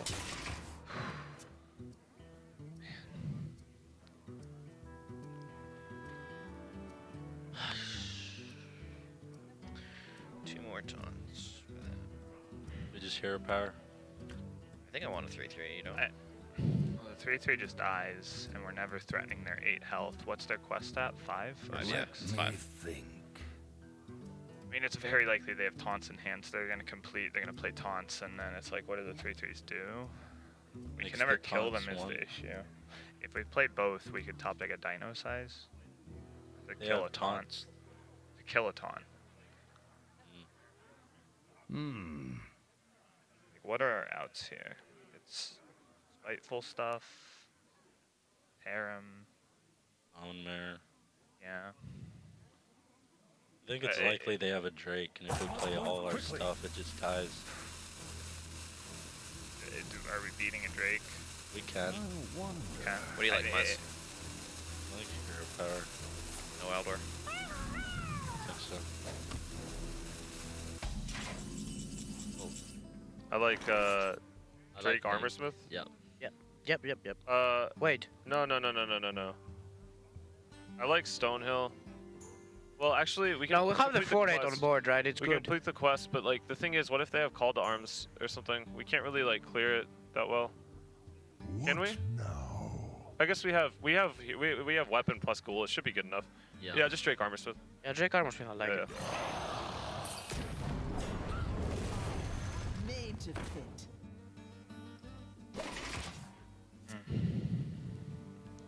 Hey, it's your boy. Well, it's Aldor Corridor, right? Yep. Which one do you want, Eldor? Follow the rules. Yeah, I want Aldor down to 1 health. I want to outdoor them to 1 health. Money. Muzzy, 28 to 2017. Forget me! Dan, I'm out of here. I can't even speak anymore. Team Liquid is about to close out this game, even though they're down to 8 health. There's no real burn in a Murloc Paladin from hand directly past the taunts. And I think Ironfur Grizzly or Tarlord is good enough. Looks like they picked Tarlord because they're able to finish out the game anyways. Oh, sorry, that was the minion that they needed for the quest. So yeah, absolutely don't need the Ironfur Grizzly. Now they just have to make sure to not die in any silly way possible through, I guess, Second dino yeah, size. second dino size or Equality Consecration plus hero power second dino size. yeah, I'm thinking like Tarim, or, you know, like other things that can really help punish them. But it seems like they're good. And with the Armor Smith, it means their life gain is always going to be very high total. Yeah. They're giving up the armor now, but like with the Armor Smith, they'll be able to keep that going. Hero power hits Scorno Creeper so they can save even more health. And at this point, it's pretty much smooth sailing for Team Liquid. Don't really see a way that Lovey Lots can come out of this one, and I'm pretty sure they know almost all 30 cards exactly of the list from Team Liquid, so I don't even know if they can gain much information even out of this anymore. But Lovey Lots is not a team that suffers from like morale loss very much. When they start losing, it just means they start to get more serious and talk about plays more. That's it. Maybe joke around a little bit less, but they never really get discouraged. Yeah, I mean, I think the emotional state of Lovey Lots is a lot more somber, though. You can just listen to their tone and, you know, not as much jokes and whatnot about like, oh yeah, kill them till they're dead. It's more like, okay, so how do we pull ourselves out of this? A lot lower energy. That's kind of a live and die by the meme, so to speak. Call to Arms, not really sure what it can do significantly. We'll pull out Righteous Protector, Knife Jugglers, I guess Hydrologist at this point. But that's just more armor and inevitability for Team Liquid. Follow the rule. And a Tempo Aldor just to get a 3-3 on the board. Yeah. And Team Liquid's got no lack of threats, to say the least. This is a formality at this point for most of the game. Team Liquid has all but secured it, and I think LUL is trying to once again pull information just in case they weren't sure about something. But that should be it. I don't think any one card can save LUL. Next turn should be the final turn here. Yeah, second dino size. No use. Oh, I like it. Hiding information now as the Murloc Paladin yes. is about to get eliminated. That's what you want to see.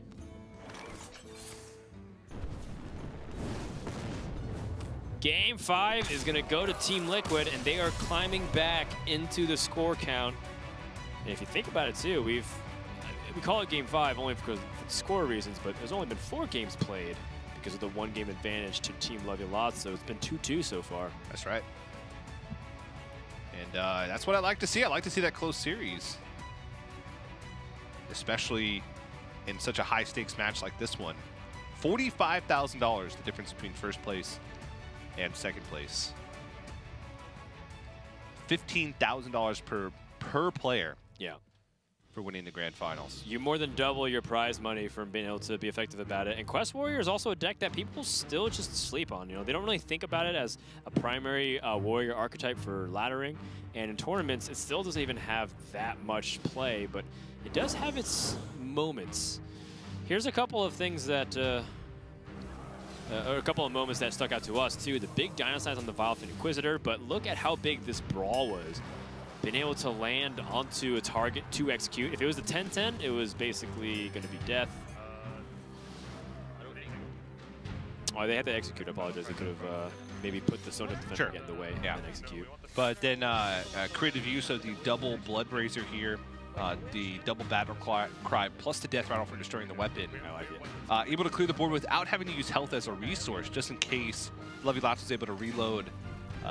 Team Liquid basically covering all their bases there, making sure that there was absolutely no way for LUL. And then, of course, the attack in the face, which was basically just to ensure that they had a way to get the Whirlwind effect off next turn from the Death Rattle on the Blood Razor. Okay, well, you know, they still have a Warlock, and they still have a couple of other tricks up their sleeves potentially here. So, you know, Team LUL's probably still feeling comfortable, but a little bit less comfortable than they were, because now all of a sudden if Team Liquid is able to get another big win, they could be looking at some disaster. We mentioned that you know, Warlock's available. That was a big difference. But if they're playing a slow defensive Warlock, that could be really bad against Quest Warrior. And you're thinking, what do I have that's good remaining against it? Well, they still have Mage.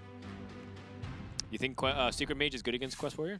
We saw it beat Quest Warrior, or at least some type of Control Warrior, just yesterday, I believe. That was just like the biggest, nuttiest start, though, because they had Mana Worm and they hit the secrets with the Hunter the free secrets.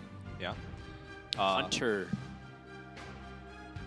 Probably not Warlock, but it depends what kind of Warlock they have. I think Zoo is definitely vulnerable to getting blown out by Taunt Warrior.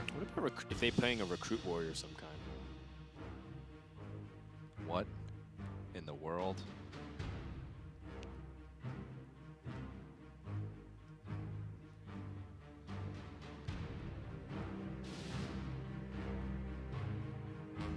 Oh, it's Chalky. Oh, man. Oh, jeez. I didn't even know who it was at one point. I was really confused. I put on my robe and wizard excuse hat. me, sir. You can't be sitting there.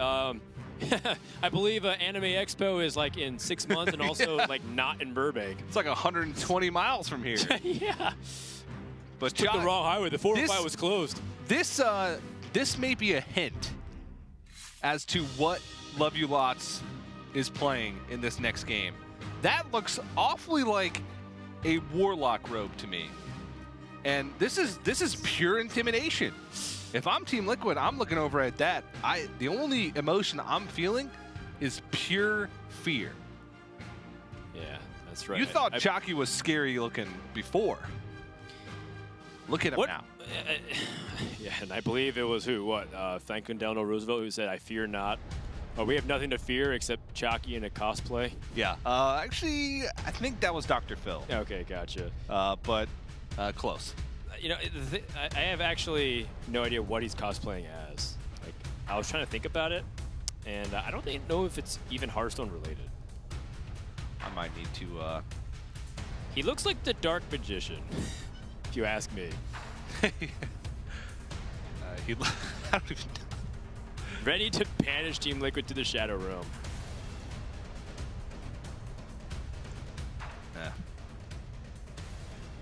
Where did he even get that? He left for like 5 seconds.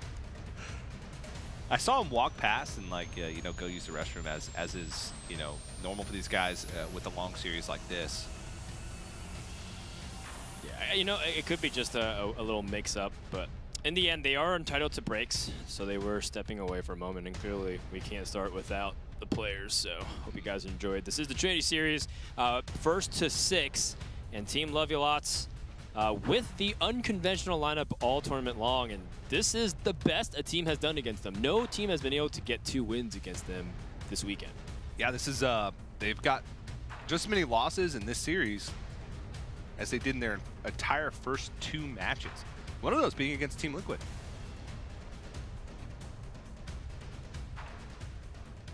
What are they writing down? Chalky's like, remember to bring the staff next time. He's that ready. Some people are saying that's the Warlock from WoW, but you would know. You played a ton of World of Warcraft. I still do, yeah. You still play a lot of World of Warcraft, so is that an actual Warlock set? It's hard to tell. Yeah. It's easier to tell when it's on a 3D character model within video games. It's not as easy when it's on a You're saying that Chuck tall, have the gangly Slenderman Slenderman figure. No, I mean the thing about it is that he's a troll warlock. Oh, gotcha. Yeah. That makes sense. That's the correct species. Yeah, I wonder if we can, if it's possible for us to get a zoom in on the way Chalky holds his pen. Is he going to play Warlock against Quest Warrior? It's got to be the Zoo Warlock, maybe. You think so? It's a possibility. It's definitely a possibility. I honestly don't know at this point because they obviously respect Warlock a lot because they were actually banning it as part of their strategy. Right. In the first 2 days, but.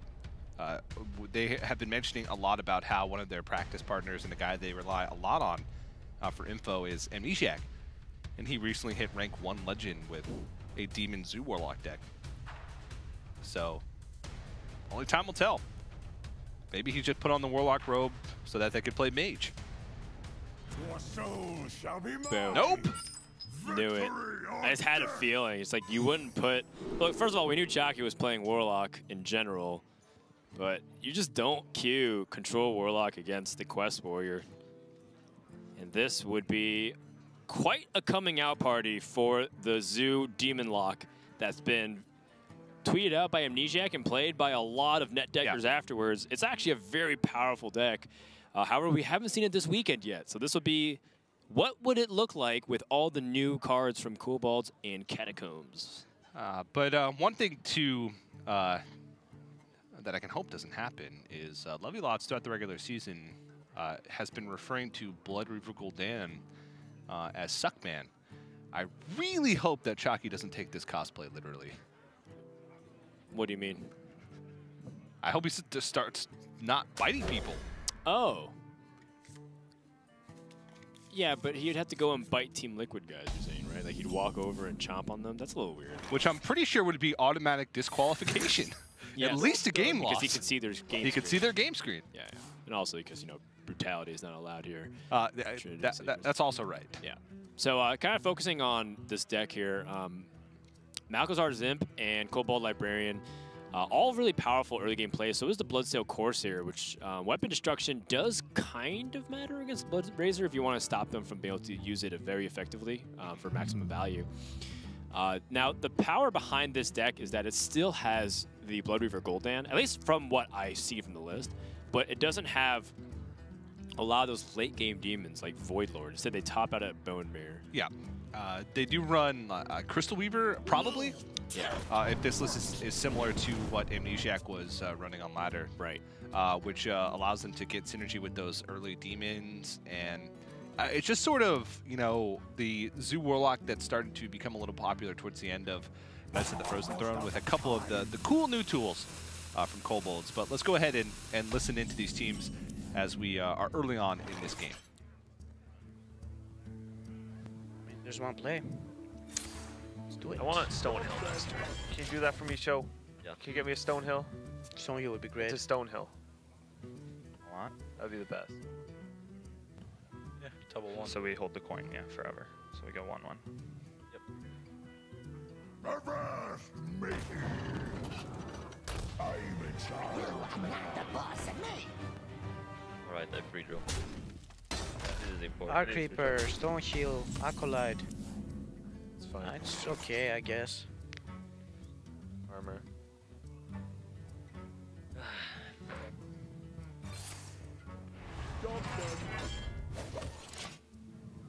Blood Rager.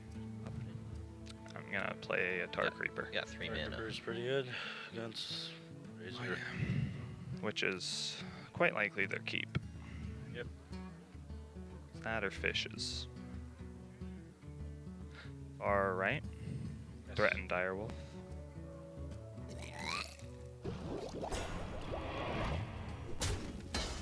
Blood Razor here. Yeah. Yeah, me too, right? What do we poke? I don't know that we poke. Right. where were What you? is their next turn? Like They Siren have coin. They can have coin 5 if they want. Yeah. With Serenite. Yeah, they do have coin 5. The thing is, if we play a Blood Razor this turn, we can just play a Blood Razor over it and then punch, and then it clears everything. It does 2 damage AoE. Not Do that have good. fish though. Like we can also go chain gank into Brawl. We should probably play Blood Razor this turn Yeah, I think so too. because it gets rid of the. That's just too much damage. Yeah, I agree. So we're playing that. The question is whether or not we hit. I feel like overriding it just for the extra AoE. It's bad, yeah. It's bad, right? But we also might just be playing Brawl next turn. I don't know, we can just play Siren Knight. Yeah.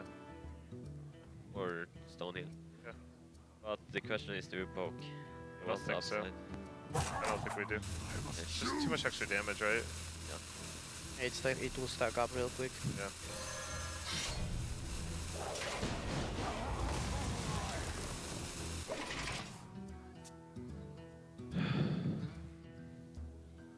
And it blows.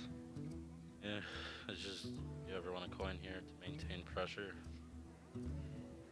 Well, we're gonna get to Creeper next turn is the nice part, and it doesn't die to the sleep is nice. I think we So might want to many coin. possibilities. Which one do you want to coin? You obviously the Dreadlord, right? Not Yeah. paying 5 for a creep. I value pressure over. I do too. There's a chance we don't Gul'dan, right? If we draw Doomguard and such, it's just insane.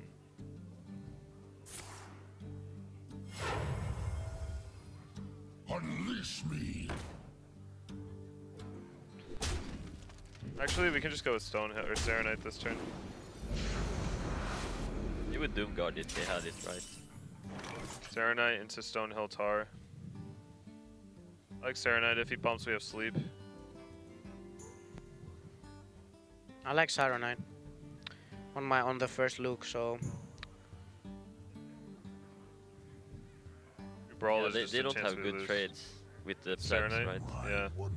you know the thing is that do we have time to we have time to play Brawl later, right? Because I'm thinking like if we just Like set win up the lethal or something. no, I say like if we win the Brawl now, we can just like punch like the 1-2 or the 1-1, and then we'll have taunt into taunt. I don't know, but it's probably kind of just win if we win the Brawl now. But I think Serenite's just fine. I don't know. So what can they do for Siren Knight?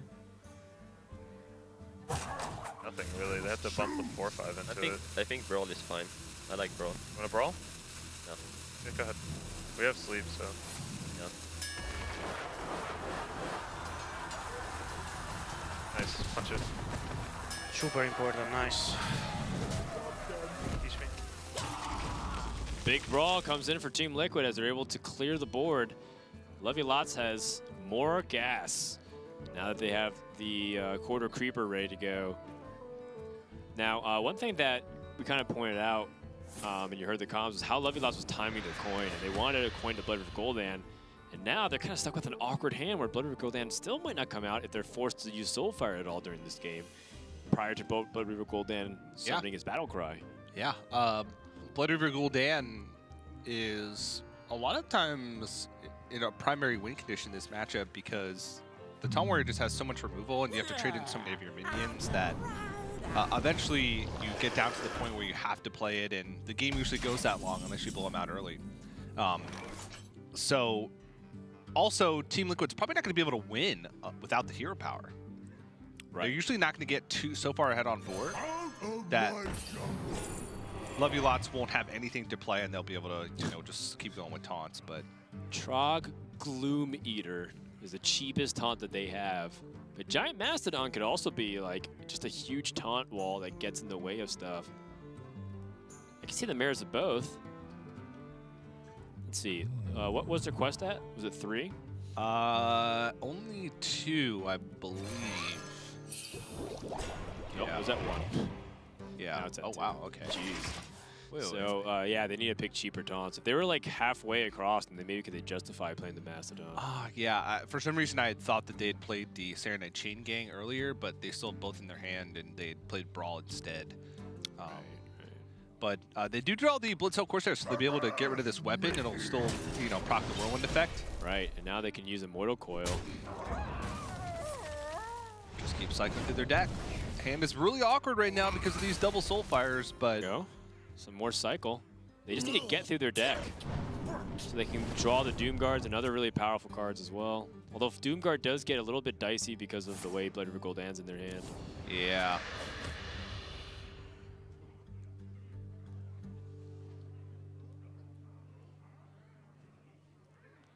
Would you ever try and Soulfire play around Sleep with the Fishes here?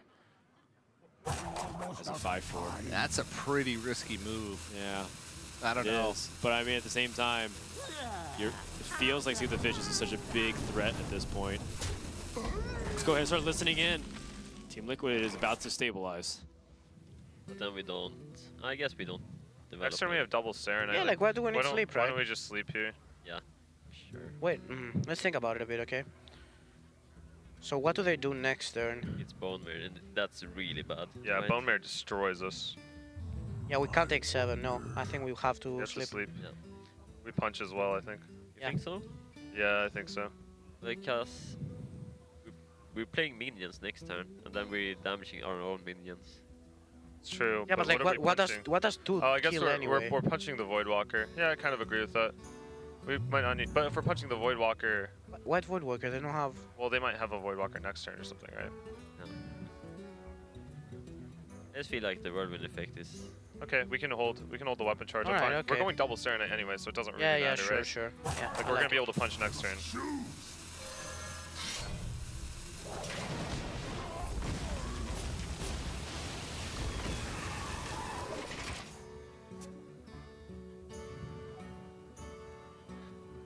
Let me tap. Yeah, we play that, it survives Drake. So does. Yeah, we have to weapon it, but we need cards to get to Grenade 9. Like, No, I think we play that. what about the next two? Survives Drake. You want to trade it and Soulfire the Drake. Yes. Yep. Set up for Bone Marrow off the top. That'd be insane. Maybe it just Yes. puts them off the Drake. Yes, if we tap, play the captain, have nothing, they Drake. They Drake and they start hitting us, right? Yes, we we're lose. kind of dying. We play that. We need to play it. We have a lot of taunts we could. We have 3. We have 3 taunts. We have taunts. Oh, we 3 have and 1 4, drop yeah. taunts, but I would like to play I want to 5. play it. I agree with Muzz. Yeah. Alright. I like punching now, though. I don't want to execute it, do you? Wait, why do we punch it? No, so if they're they not don't- punching Punch it, face. we're punching face. Punch face. Oh, okay. Yeah. Yeah. Man, we're gonna kill them. Yeah. Serenite. And this is a good card in Tone Warrior. Yeah, it's insane. I didn't realize it. Can this go on? Right now on board, after the trade, they have 8. We need to tap, right? Yeah. Oh, tap.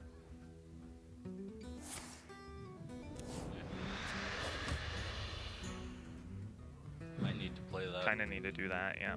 And the Voidwalker, right? Or, yeah, and the Voidwalker, right? Because we need the taunt off the Gul'dan.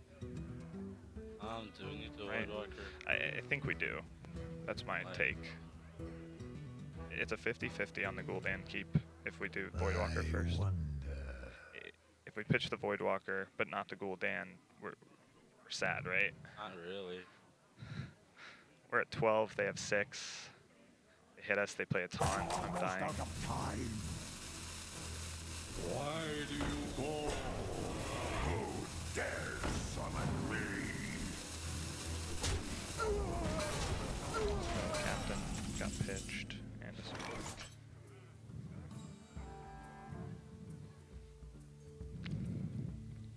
I want to just go. I want a full clear because of Bone Mare. Yeah, that makes sense. But we lose to Despicable a little bit harder. It's fine. Okay. So you want to go? It's more scary, right? Yeah. So we're executing the 5-5. We're face tanking the 5-3, and we're going bump. We hit this here. You want to trade a Serenite? Yeah. Okay. Wait, let's think about it. We could save a Serenite and take a little bit more damage, but we don't push 2. Pushing 2 is pretty relevant right now. I think I like pushing 2 more. But I'm not sure. I think I like hitting the Voidwalker. Okay, and then trading off 1 Serenite. Yeah. Okay, and that also that's not bad against Despicable either. Yeah, I like that it. more. Do it. I mean, they've already played 1, but I think it's fine. Yeah, I like this.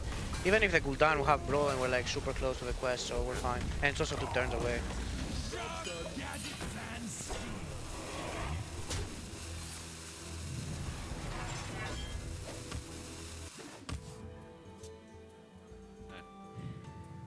Do we tap?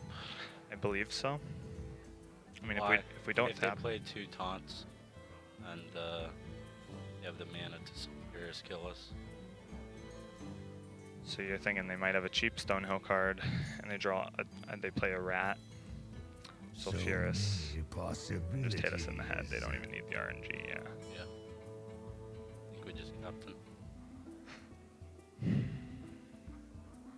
So we show them we have Gul'dan, they play around it, but what can they realistically do? They're going to play taunts, we're going to make a bunch of men, they're going to Sulfuris, and the Fiesta begins. Yes. Do we need more resources post-thing? It's kind of sketchy just because of Rat, like the fact that they have 2 of those in their list. Would they have Rat? Yeah.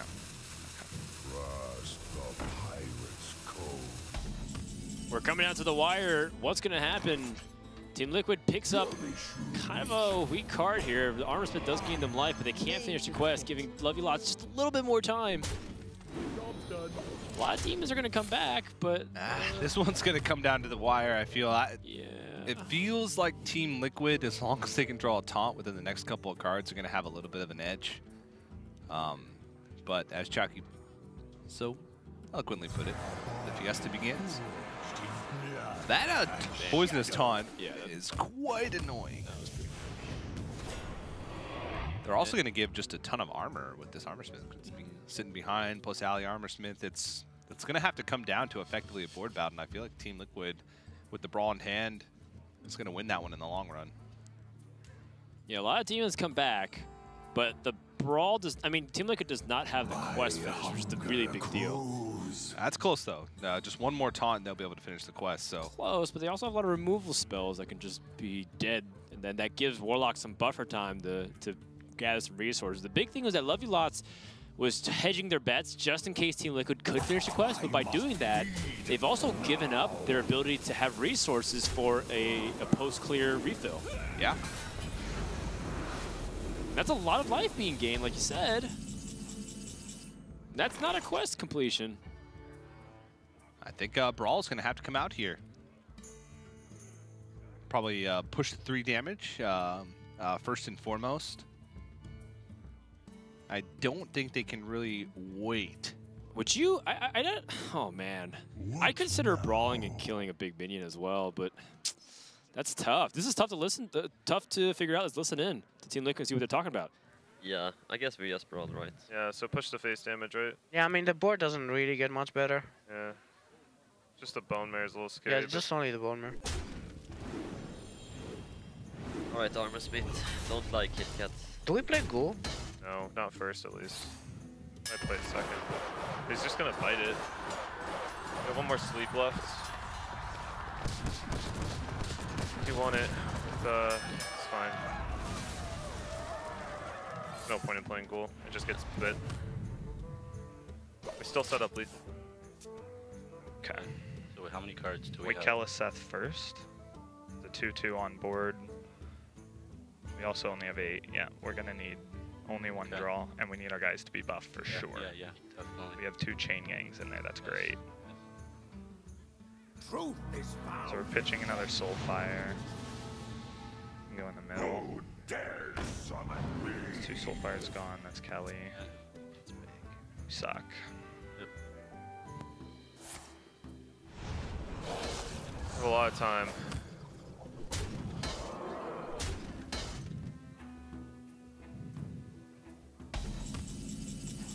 Here we go. Can't play it though. Huh? Can't play the weapon. I mean, what? Play the weapon, right? Yeah, we killed which one? We hit the face, right? Yeah, I like face. I really like. But Wait. they heal again. Yeah, but then we still set up lethal, right? Or we hit face again. Or do you want to start clearing the board because he doesn't have any minions? I kind of like clearing the I board. kind of like clearing the board. Yeah, me too. Alright. I want the 8 damage treat like Doomguard or something. Yeah, right? so let's Sulfuris, the 2/2. Right? Yeah, this is irrelevant. That's irrelevant because they've used all their discards. Yeah, there are no more discards. We have time. Yeah, we did. Yeah, we didn't, Muzz. Okay.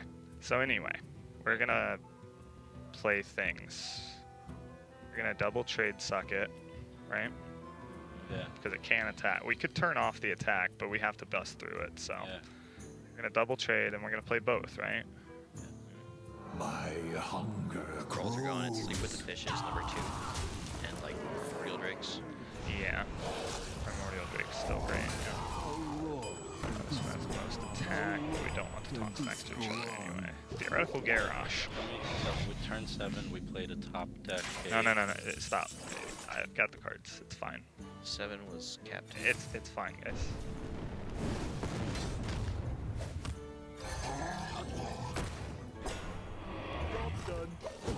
It is not fine. Inside joke. Yeah. You could do that and not push And not damage. push, right. That's what we're going to do. We don't want to lose guys. Yeah. We need them. Yep. Bone Mares are coming. They're in there, you know. Just so you guys know back at home, they're there. Unleash me. Trust us. That's 2 golems that they've played. I don't know. I mean, it's just Bone Mare, right? Like, that's the only card that's scary. Do they maybe even still push the damage? No. Do we ever play the Ghoul? Yeah, What? wait. What are we saving the Ghoul for? Ish. Huh? For sleep For sleep. and execute. So if we play this, they just... I mean, like, so you want to execute like or the minion he Well, draws? what does the Ghoul do? It's like a 3/3 on board that maybe he has to siphon and doesn't siphon our face. He's gonna siphon this, and he's gonna trade this into this. Yeah. And they don't push this damage, which is only 2. I think we just play Direhorn. Yeah. Sure.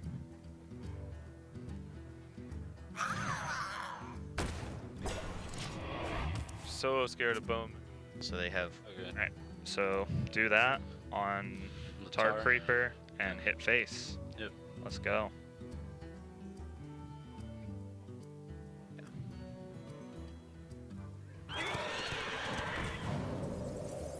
What could be the card they're holding? Something they can't play, right? Execute. So it could have been execute, fishes. Could be a... kind of tough to consider other stuff. We've got the Bone Mare. We drew our other Dread Man.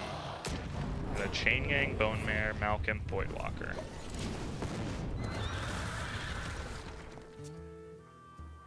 Damn. Alright, I want to value trade, force them to have a ghoul. Yeah. Or a second thing. Second Drake. You're...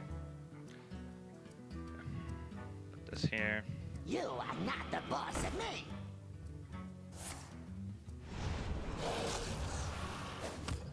Slowly getting to the point where we win through hero powers if they keep missing. Alright. We execute it. You shoot first. You shoot first. You shoot first. Wait. What? We want to Do we want it? No. Do we want it to go? Do we want it to go face? Or do we want to just full clear? Full clear is better, right? For Bone Mare? So you ghoul, and then you hero power, and then you execute. Because it's more likely to hit a minion if you... yeah, but if it hits the 8-1... You ghoul first, and then you can execute after. Right? But, because Bone Mare is the only card that they loses can shoot the us game. 4 times in a row. Yeah, but the ghoul will trade with the minion, and they'll die in time, I think. Yeah. Right? I think so. Okay. Not 100% sure. And besides, we're taking chances with the imp up, so it's better to... So you want to ghoul, then shoot, right? Yes, ghoul, then shoot. Okay. I'm good with that. Now execute. Because they're probably going to have to bite the 3-3 and hope something connects.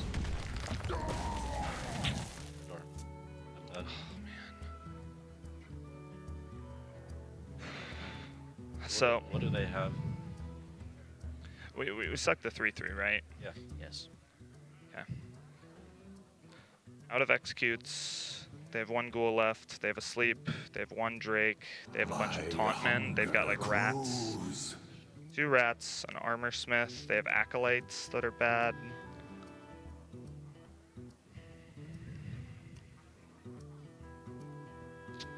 Yeah. We never like hold Voidwalker. For the Bone Mare? No. We want it to attack. Yeah, we want it to attack. We want them to miss and it to attack, for sure. For sure. The 6 is so relevant it sets up lethal. The menagerie is for Or, you know, chumps a taunt. They have Drake 6-9. So our plan gets significantly harder now. They did miss though. Right, Bone Mare. Yes. Suffer! So they have Drake. Yep. Let's play the Patriarch. It's Direhorn. Okay, we'll have that too, yeah. Do the other things. Yeah, hero power, and then 2-5. Yep. So what's bad? Face is bad? No, yeah, face is the worst. That's fine. Yeah, we set up lethal.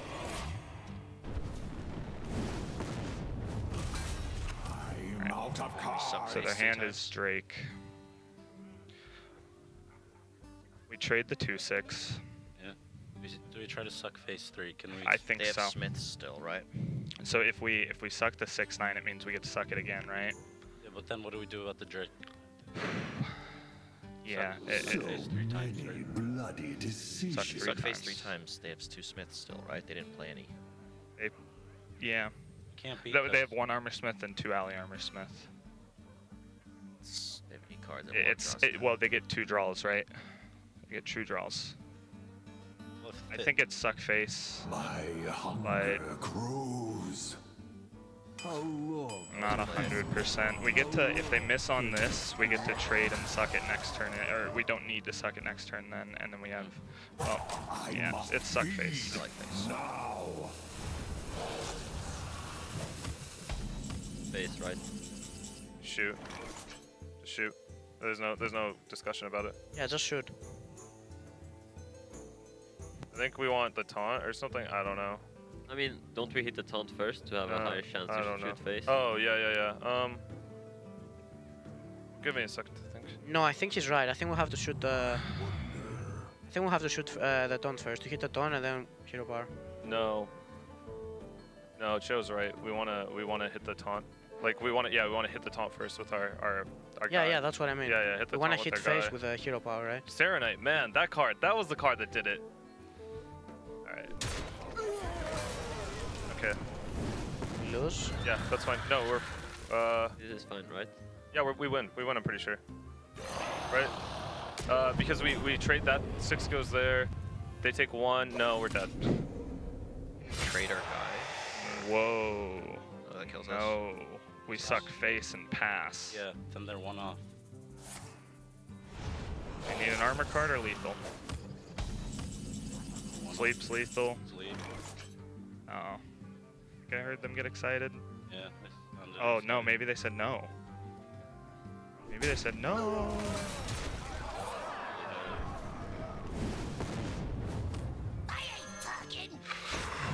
That was too easy. Oh, Ghoul Suck. Man. Suck plan. That was my bad. Can you say corridor next time in Baltimore? I'm sorry, Muzz. Yeah, I know what you mean said, now. You Wait, guys said confusion. Creeper. Yeah, I got confused. I said creeper and I meant tar creeper. Yeah, we played the corridor creeper on turn 7. So. Some way, somehow, Team LUL takes the victory in a paramount game that has now turned the tides once again. End scene. Chalky pulls down the hood, drops the mic. What a game! You must become the suck man to win with the suck man. That's right. Become one with the suck. But that's a huge win for Team Love You Lots. You know, they tied up the series and their Warlock was stopped in its tracks. Not only would Chalky be forced to take off his robe and wizard hat, they would also That'd be a travesty to disrobe in front of everybody here. It would also just be, you know, pretty bad for their game plan.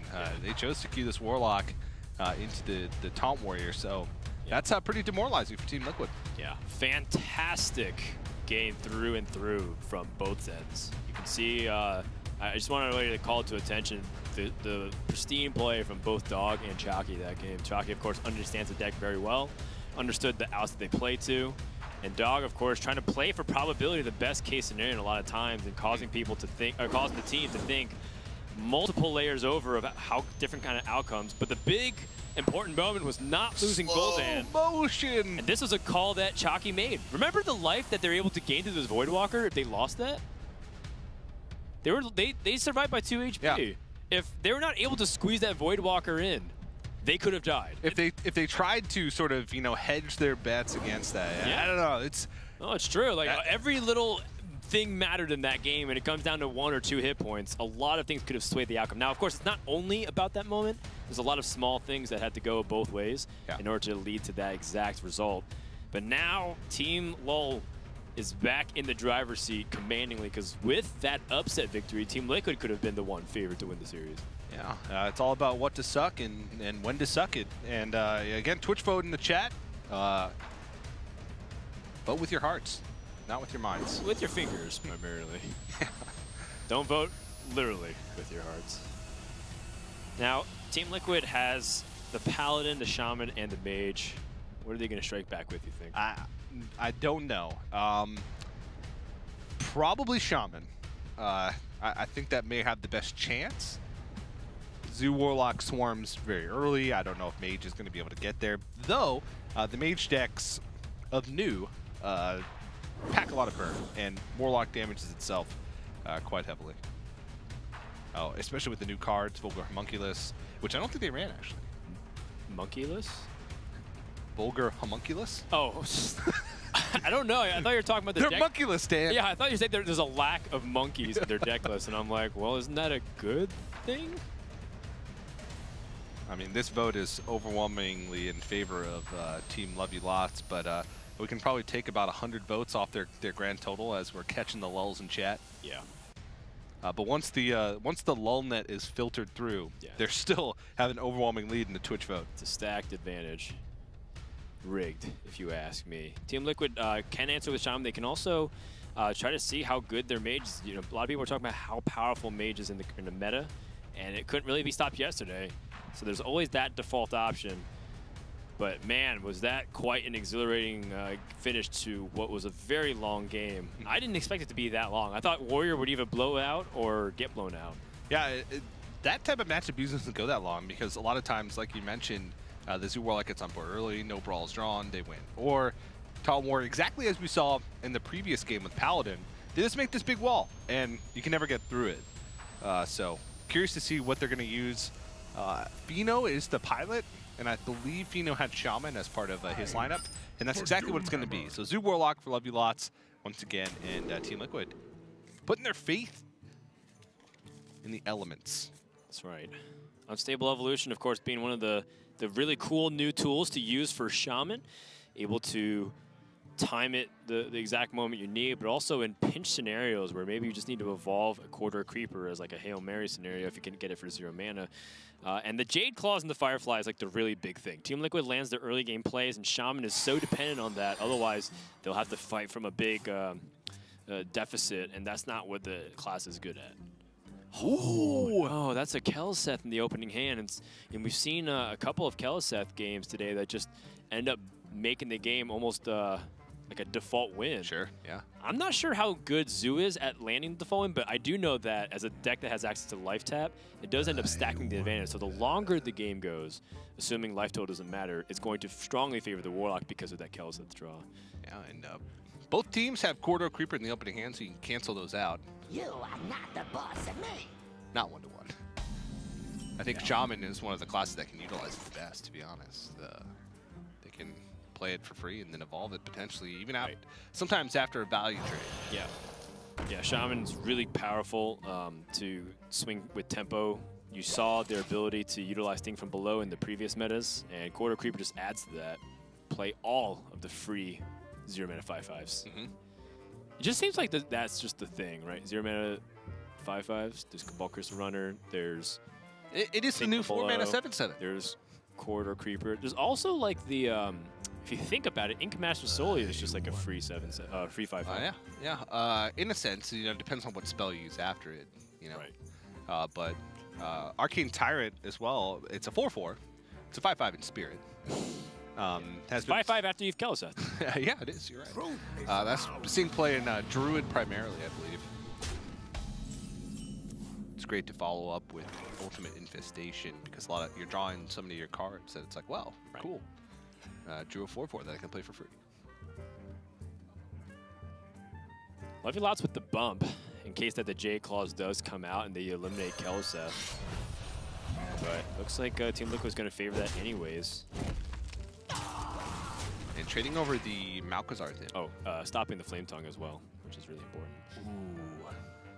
I mean, that's going to be really good as the game goes on, but Lovey Lots has a life tap play right now, which is something not that they're looking for. They'd rather life tap after they have dumped a lot of their cards as opposed to this early into the game. Let's go ahead and start listening to the teams. We're going to trade the 1/1. That's healable, right. Of course. Of course, of course.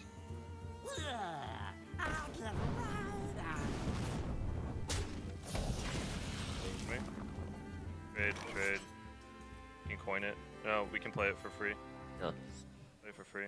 I think we coin the Flame Elemental because we have Flame Tongue. What about evolving it? Not evolving it this turn. They can't kill it. Yeah, that's true. So we can get the value trade first.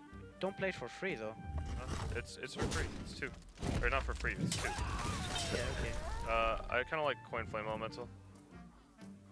Because we can go Flame Tongue and evolve as well. Yeah. You'd like that or no? I'm trying to think what's good against, so... It can be good to evolve it, right? It's bad against Patches, that's only it. It is bad against Patches, very bad against Patches.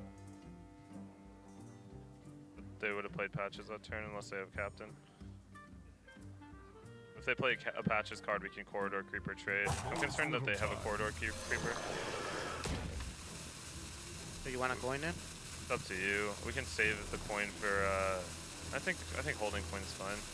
We can save the coin for Doppel Evolve, but... we can save it, I think.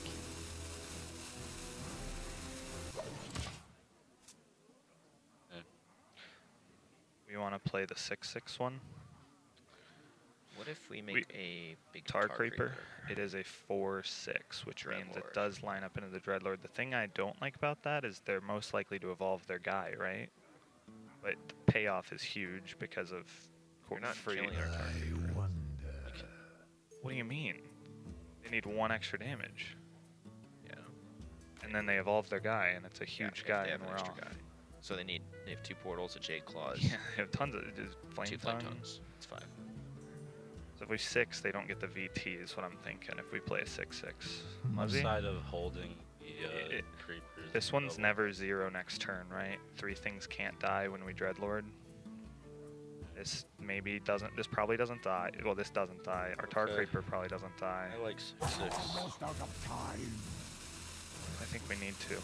Yes.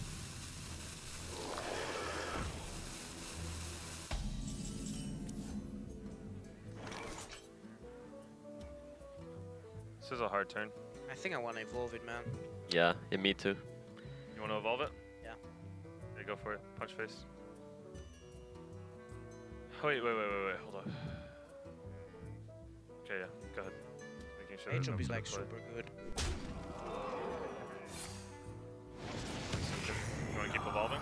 Yeah, we need to, right? You get a free trade otherwise. You, Sarah? We need to do it again. You have to do it again. It's not gonna. It'll always target it. Will it? Yeah, it'll always target it because it's the only minion on our side. It's good. I like just playing the flame elemental. Yeah, me too. You don't need to evolve it. All right, no taunts. Alright, that pulls a 3/3 right now. Yeah, we just make the biggest board. So I'm feeling Tar Creeper Corridor. Why? What? Make the I biggest want to boards. soak their attack. And then play the Captain for charge damage if we need to. If it doesn't soak the What's the attack. biggest board? The Captain Creeper? Creeper. What's your plan? VT the thing, go face for 6 and threaten? Because they can't do 7, that's true. Yeah. So we have a 4/4, a 3/3, a 6/6, and 5/5. So 5/5. possibilities. It's 11. You just need 2. 13, 14. Yeah, we just need 2. We have Creeper to defend. Zoe, what are your thoughts? I'm fine with that. I like it now that I consider it. Yeah. Almost out of time. The pirates go. I'm in charge now.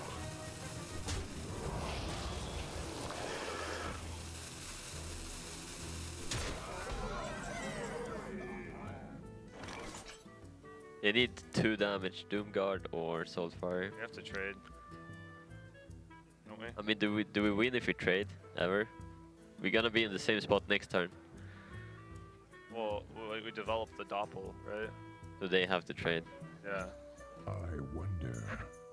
We trade, and then we play Doppel, right? Yeah. I think so, right? Is there anything Only else? thing that makes sense to me. Is the 6/6 or the 5/5? We trade into the 6/6 because the damage interval isn't bad. It'll be at 6 health, so it's hard for them to trade into it, right? I wonder. Sketchy though. It's the only play we have. It's, Yeah. It's actually the only play we have.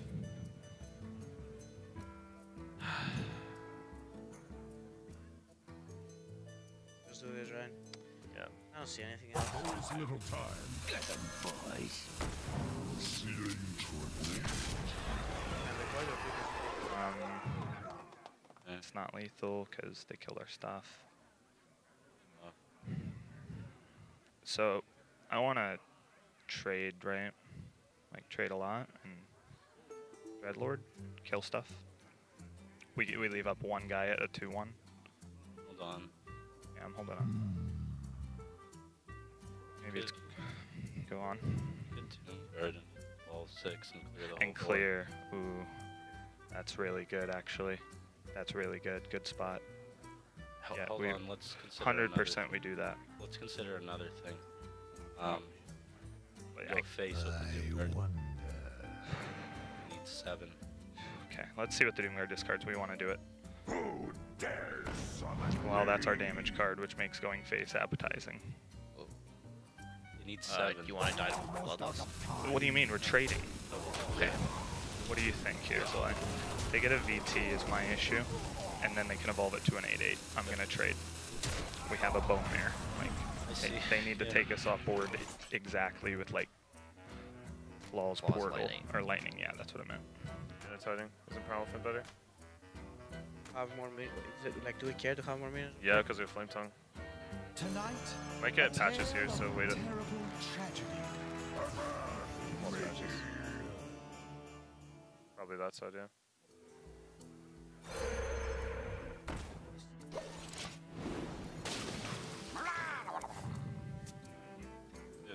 So we're gonna Bone Mare. Bone Mare the captain, kill Barnes. I have 3 into 0-3. Yeah, just full trade, right? Yes. We don't need Yes, to we're do trying to win anything the long crazy. game here because they've developed. Do you wanna Bone Mare a pirate? That's not a consideration. They would have Glocked. Yeah, stupid. Okay. So the thing about those trades is it sets up exactly 2 3 health things for a Flame Tongue. Or no, yeah, it does. It does. So we could think about killing a 1/1 over a 0/3. No, that's the same thing. That's the same thing. What if we Bone Mare This guy? This guy then. I think that's better. Okay. It's worse against Jade Lightning. Why? Because we're at 4-2. He goes to 4. Jade Lightning. This goes to 3. Yeah, it's a little worse against Jade Lightning. Jade Lightning versus Flame Tongue. About equal, but Flame Tongue's more likely because they haven't been on board. Yeah. 3. Trade. So good on that. Saw patches, right?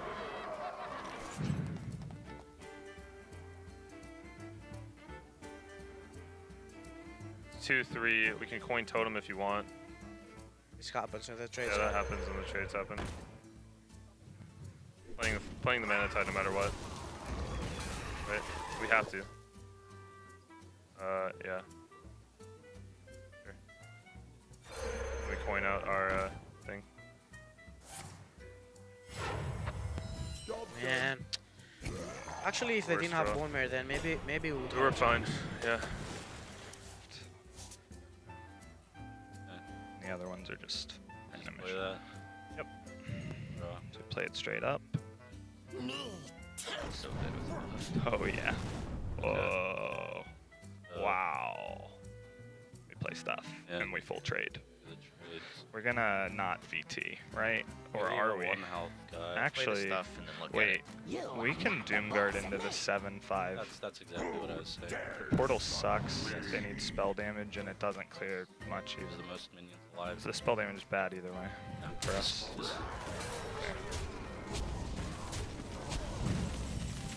We have Ghoul Man in deck. We played a Doomguard. It's damage. We never got to play a Dreadman. We played 2 Malcamp. We played a Flame Imp.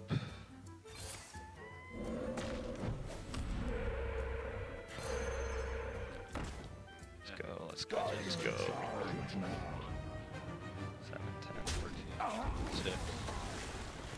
Our technology almost beat us. Up. Yep. Dreadlord. Dreadlord. This for 12. Is there any crazy stuff that beats us? So we need to think about Devolve. We can't kill our 3 off for Doomsayer, and Chain Gang's better reload. Gang's better reload, gives him like the wall too.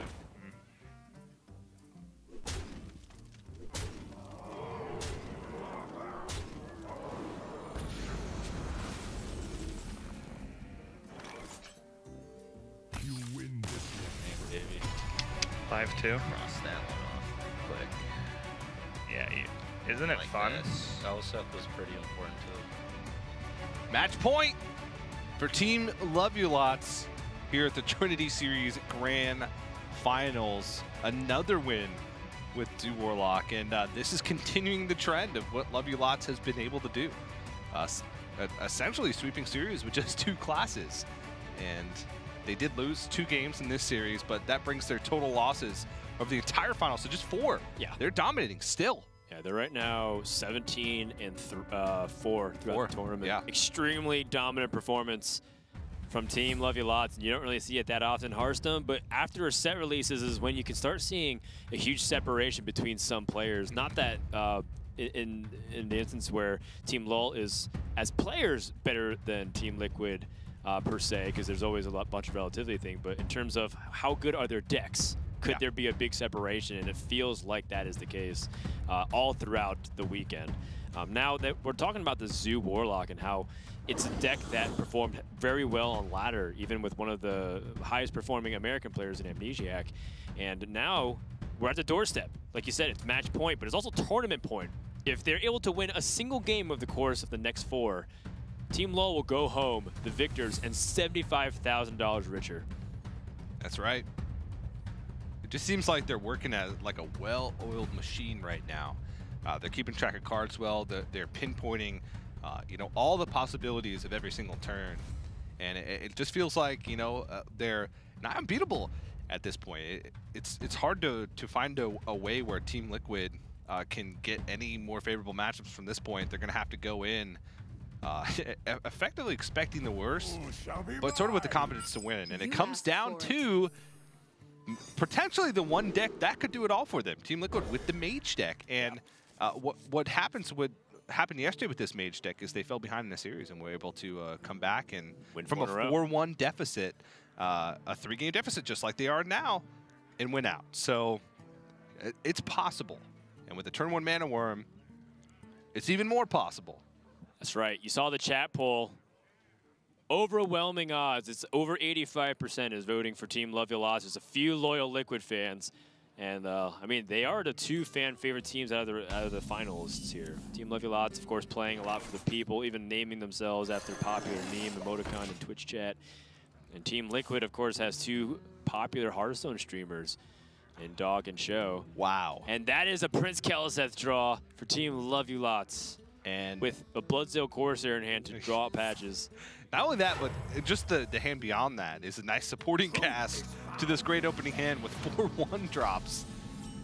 This is going to get quite dicey very fast. Okay, but, I mean, Team Liquid has a curve. They just played River Crocodilus, but they also have Kirin Tormage into the Explosive Runes and the Cabal Crystal Runner for a 1-2-3-4. So that's, you know, that's pretty good. That's almost as good as it gets for a Mage deck like this when you're off the coin. So let's go ahead and start listening to the teams and see what's going to happen here. We want 1 health stuff not next to each other. Yep.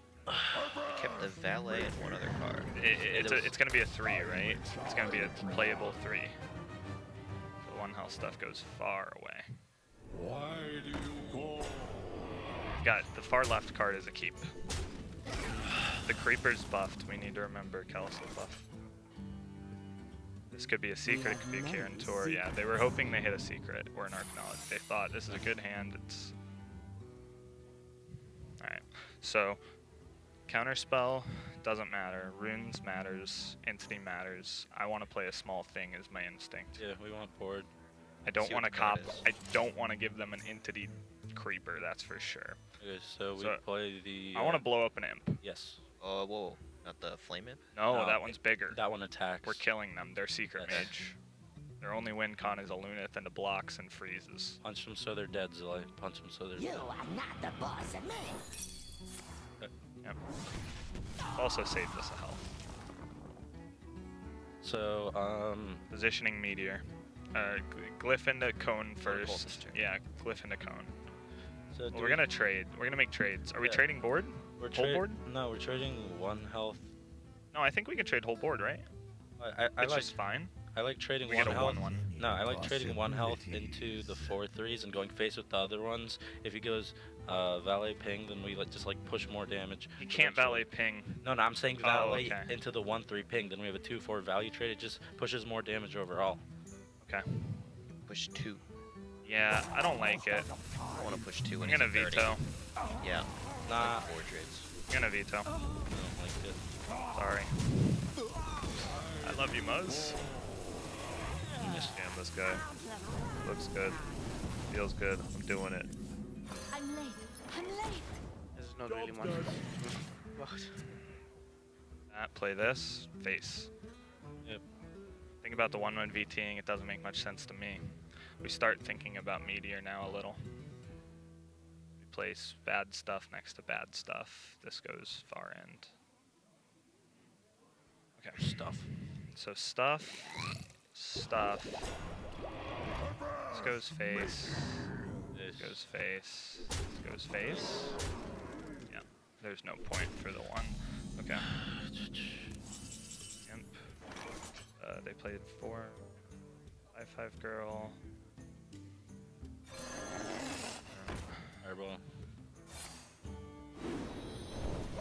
That last card that they have is off the top, so they haven't been planning around it up until this last turn.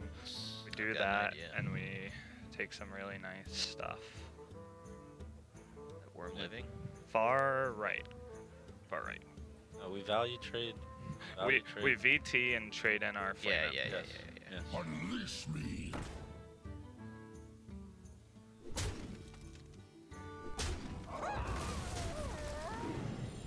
We might win. I like Fireball Ping. Yeah, me too. Yeah. Alright. Stop top decking good stuff. No Serenites, nothing. Bad stuff. Cooldown maybe. And play that first. Portal. And a Doomguard. You could Portal. They can portal, right? Yeah. Cool. Right. Librarian. Yeah.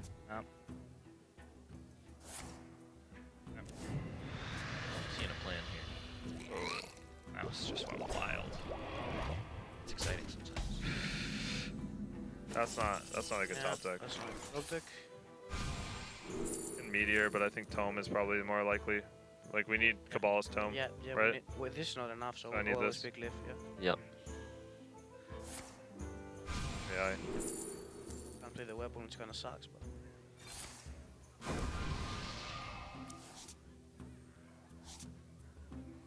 yeah, this ping, right? Huh? This and ping. You wanna Play first this ball? counter spell. Can we ping? Yeah, ping seems better. Do you want to just ping Frostbolt? Seems better. Buys us more Seems time, better, right? Seems better. Ping Frostbolt. Yeah, ping Really Frostbolt. good? I like Yeah. it. That buys more time, true. All right, Alunith. All we need. We're in it. Yeah, that's a Frostbolt gone. Play this one. Yeah. No. Play the one that we planned around last turn. And this is it. We're coming down to the wire, and I think a good summary of how this tournament began and ended with domination is just Lovey-Lots running away with the game. There's nothing too dramatic about this one compared to maybe what happened in the Zoo Warlock versus the Warrior game. And Lovey-Lots looks like they're going to close this out. 6-1, 6-2, and 6-2. That is an 18-4 score. We have ourselves a champion, Team Lovey-Lots, representing America and Twitch chat around the world, are your Season 2 champions. $75,000 first place prize. That's what happens when some of the best of North America come together as a team. And I don't think I've seen this dominating of a performance in any event from a single player or a single team in this case. They said they've never felt more confident, Soleil specifically, going into a tournament than they felt in this one. And the preparation and the adaptation with Kobolds and Catacombs paid off. Yep, they are the ones who set the meta in the very beginning of the first day. A lot of teams copied their lineups, and then they innovated again, twice. They innovated for day 2 and innovated for day 3, bringing different decks, surprising their opponents with different strategies every single time, and once again, closing out with only 2 classes. They showed 5 decks the entire tournament, and they could have showed up to 9 or plus. Yeah, we didn't see any Warrior decks from them. We didn't see any Hunter decks from them. It's just crazy. We did see any Druid, but granted, we did see Druid actually with Dagger Druid. Yeah, it's just insane to me, the fact that they were just so far ahead. They came out day 1, and after they dominated day 1, they said maybe we're at a disadvantage because we showed everybody else what the meta should be. And despite that, despite them showing their cards, so to speak, they still were able to adapt day after day and come in with better and better stuff. Yeah, and European fans around the world are salty as hell because America, at least for one weekend, can claim their rightful throne on top of the Hearthstone competitive scene. Now, the reason why we say that is because 6 out of 8 teams are European dominated in Trinity Series. They had a lot of chances. One team was Temple Storm with Trump, Saiyan, and Eloise, and then you have Team Lovey-Lots with the #1 and 2 points leaders for 2017. Yeah, you could see their run there, dominating performance through the winner's bracket, only dropping, as you mentioned, 4 games in the entire Trinity Series finals. What a performance. And, you know, even though Dog is from North America, Chalky did say that don't be fooled. This is NA versus EU. So definitely a tip of the cap. And now it's time for the medal ceremony. This is the Trinity Series producer, Doug Reedon, offering up the medals, the Trinity Series championship medals to Muzzy, Chalky, and Zalay. Chalky still dressed in full Warlock garb. Oh yeah, the blood is still fresh on his hands. And here are the legendary weapons. We have Kingsbane, Skull of the Minari, and Woe Cleaver itself. And a round of applause both in studio and digitally around the world for a fantastic performance all throughout the season. And perhaps even a reminder that Team Love Ya Lots may have also just been given another chance just purely based off of a miracle. Planet Odd was #1 in the standings, and because they couldn't make it out, Team Love Ya Lots, as the 5th seed, was able to come in as team #4 and then dominate the field. They made the best of that opportunity, and definitely showing that they're the 3 players that can adapt to new cards the best. Going back to the first day of Trinity Series finals, the teams had less than 24 hours to prepare deck lists. It was 10 a.m. on Thursday that the expansion was released. 9 a.m. the following day on Friday was when deck lists were due. So 23 hours that, you know, doesn't include how much time they have to sleep, eat, do whatever, for them to prepare the deck lists. And that's what they came up with, and it was pretty quick. And, you know, they said that they had help from a couple of other North American pros like Amnesiac and Ike, and credited Ike with the Corridor Creeper tech inclusion, which helped them dominate day #1. So definitely a team effort all around, not only from these 3 players, but from their comrades at home as well. And it's another really big win, too, considering that last season, this was the squad. It was Frozen instead of Muzzy, but it was the Luminosity squad that got 2nd place. And now for Season 2, they can call themselves the rightful champions, fresh off a metagame where a lot of players considered to be the biggest skill difference in a lot of the players, at least between the practice groups. Now, what's also even cool to see was that even the peers were recognizing it. Team Liquid and Complexity and Virtus Pro all kind of agreed that LUL had the best decks, and they had the best plays, and the freshest clothes, and they hang out with the hottest of dudes. TJ is waiting with our champions of Season 2, Team Love Ya Lots. Thanks very much, Frodan. I'm joined here by Team Love You Lots, a.k.a. Team LUL. You guys are the champions. All this work, and you guys are now $75,000 among the 3 of you richer. How's it feel? Awesome. Well-deserved. Like, you don't get a lot of these moments in Hearthstone where you put in a lot of work and you get rewarded for it. Like, especially these guys, they put in so much time preparing for matches, but we all did. But especially, I think Chalky, I feel like, put in the most time. So, good job, Chalky. Yeah, I mean, I was really sad after last season. We kind of, like, we did a lot of prep and stuff, but, like, at the end, we were on Hunter, which was kind of like our secret strategy for the last match. We got it where we wanted. We had a fine draw. We kind of misplayed a mulligan. And, you know, I was just like, wow, like, what if we played more games of that Hunter deck, would we have won? You know, the last matchup was double Flare Hunter versus Freeze Mage that we didn't get to play. Yeah. And it just, you know, this time we got it. Put in the more work, and at first it really wasn't going, and technically we got eliminated, and then somehow we're here with medals around our necks. Well, me and Dan said it, that you guys sort of made the best of that opportunity that you were given. Oh, hey Frodan. What's up? With Soundbringer. I'm ready to go. They said get on stage. I'm like, all right, cool. I don't have a mic or anything. Wield Soundbringer, Frodan. Get up on the stage. But you guys, you didn't show the Warrior deck at all. You didn't have to play It was Pirate Warrior. It was Pirate Warrior. That was we suspected it was some aggro decks. Yeah. We had all aggro. All aggro. Every day. 17 Voldemorts. 17. And we were creepers. 1 Raza away. What is a Voldemort? Okay. Quarter man, a 5/5? Yeah, He didn't shall really not be catch named. on, did it? We couldn't talk about the Creeper for so long that we needed a code word and testing. So you called it Voldemort. Yeah. You can just call him Wormy, I guess. Wormy. I think that's a good name. You confused Muzzy. I was like, poor Muzzy. He's confused. Yeah, no, it's like a confusing card. The Creeper, whole time they Creeper. kept There's talking already about a Creeper. creepers. I'm like, we played that 7-mana creepers to play around There's that already Drake, a Creeper in the meta. Yeah, so he the needs to be other Wormy. Creeper, apparently. He needs to be Wormy. Well, it's with pride that I get to award you guys with the first place prize of $75,000. Wow. We're just throwing it on the ground. And also, I'd like to make a toast to you guys. Muzzy, this is yours. Thank you. Chalky, if you'd like to take a Trinity goblet in front of you. Wait a second. Where's mine? Wait a second. We don't get to toast with them, TJ? Hold on. That's actually only 68,000. Hold on.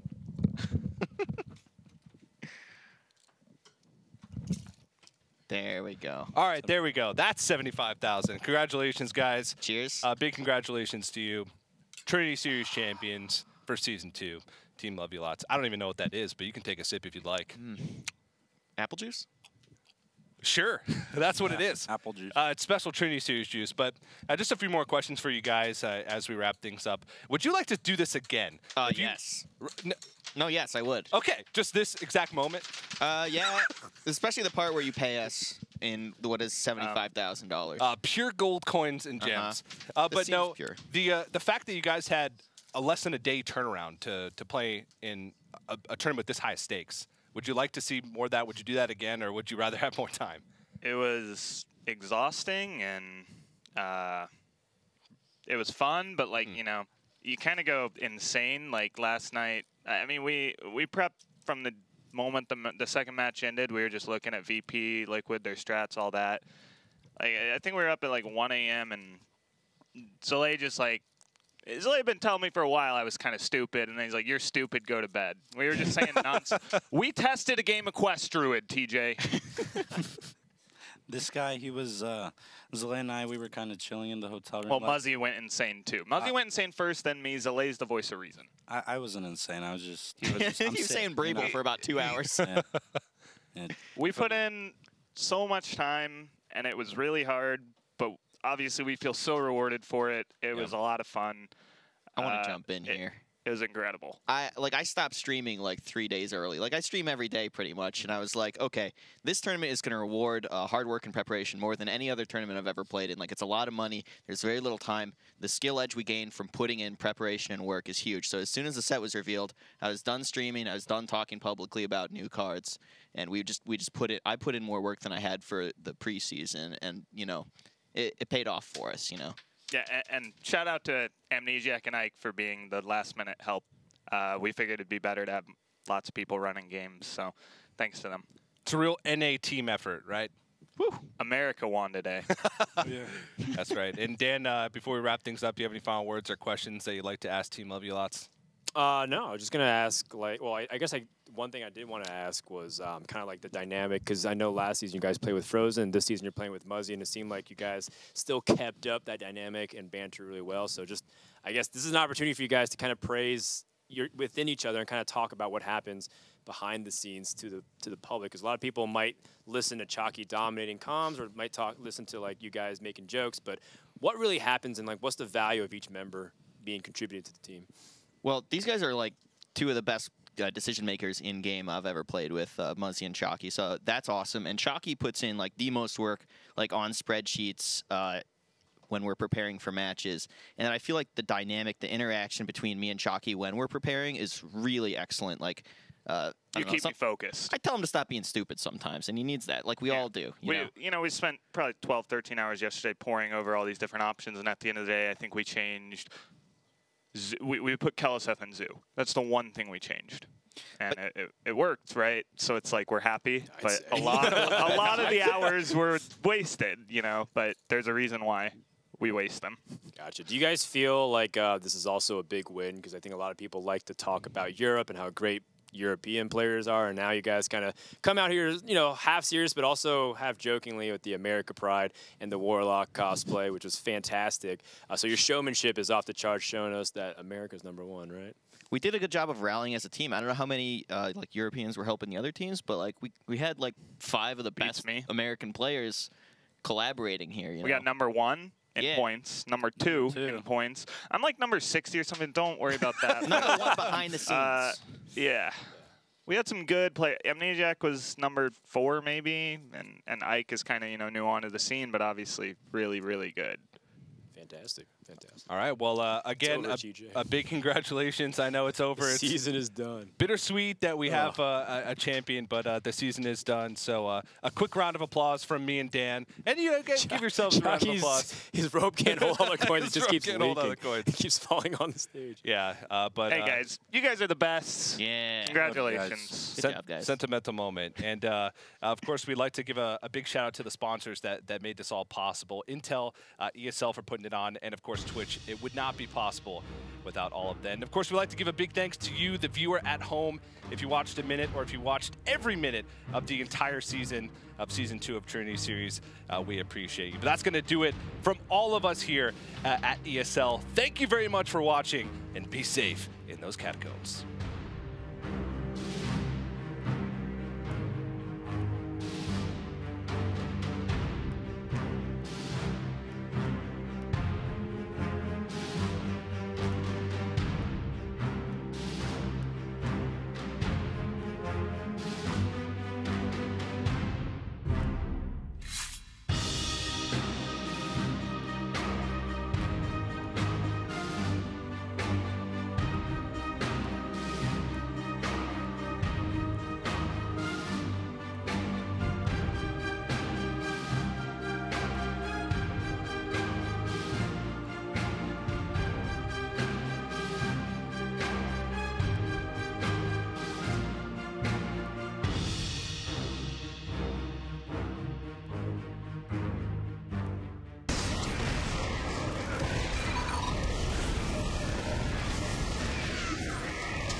You guys seeing this?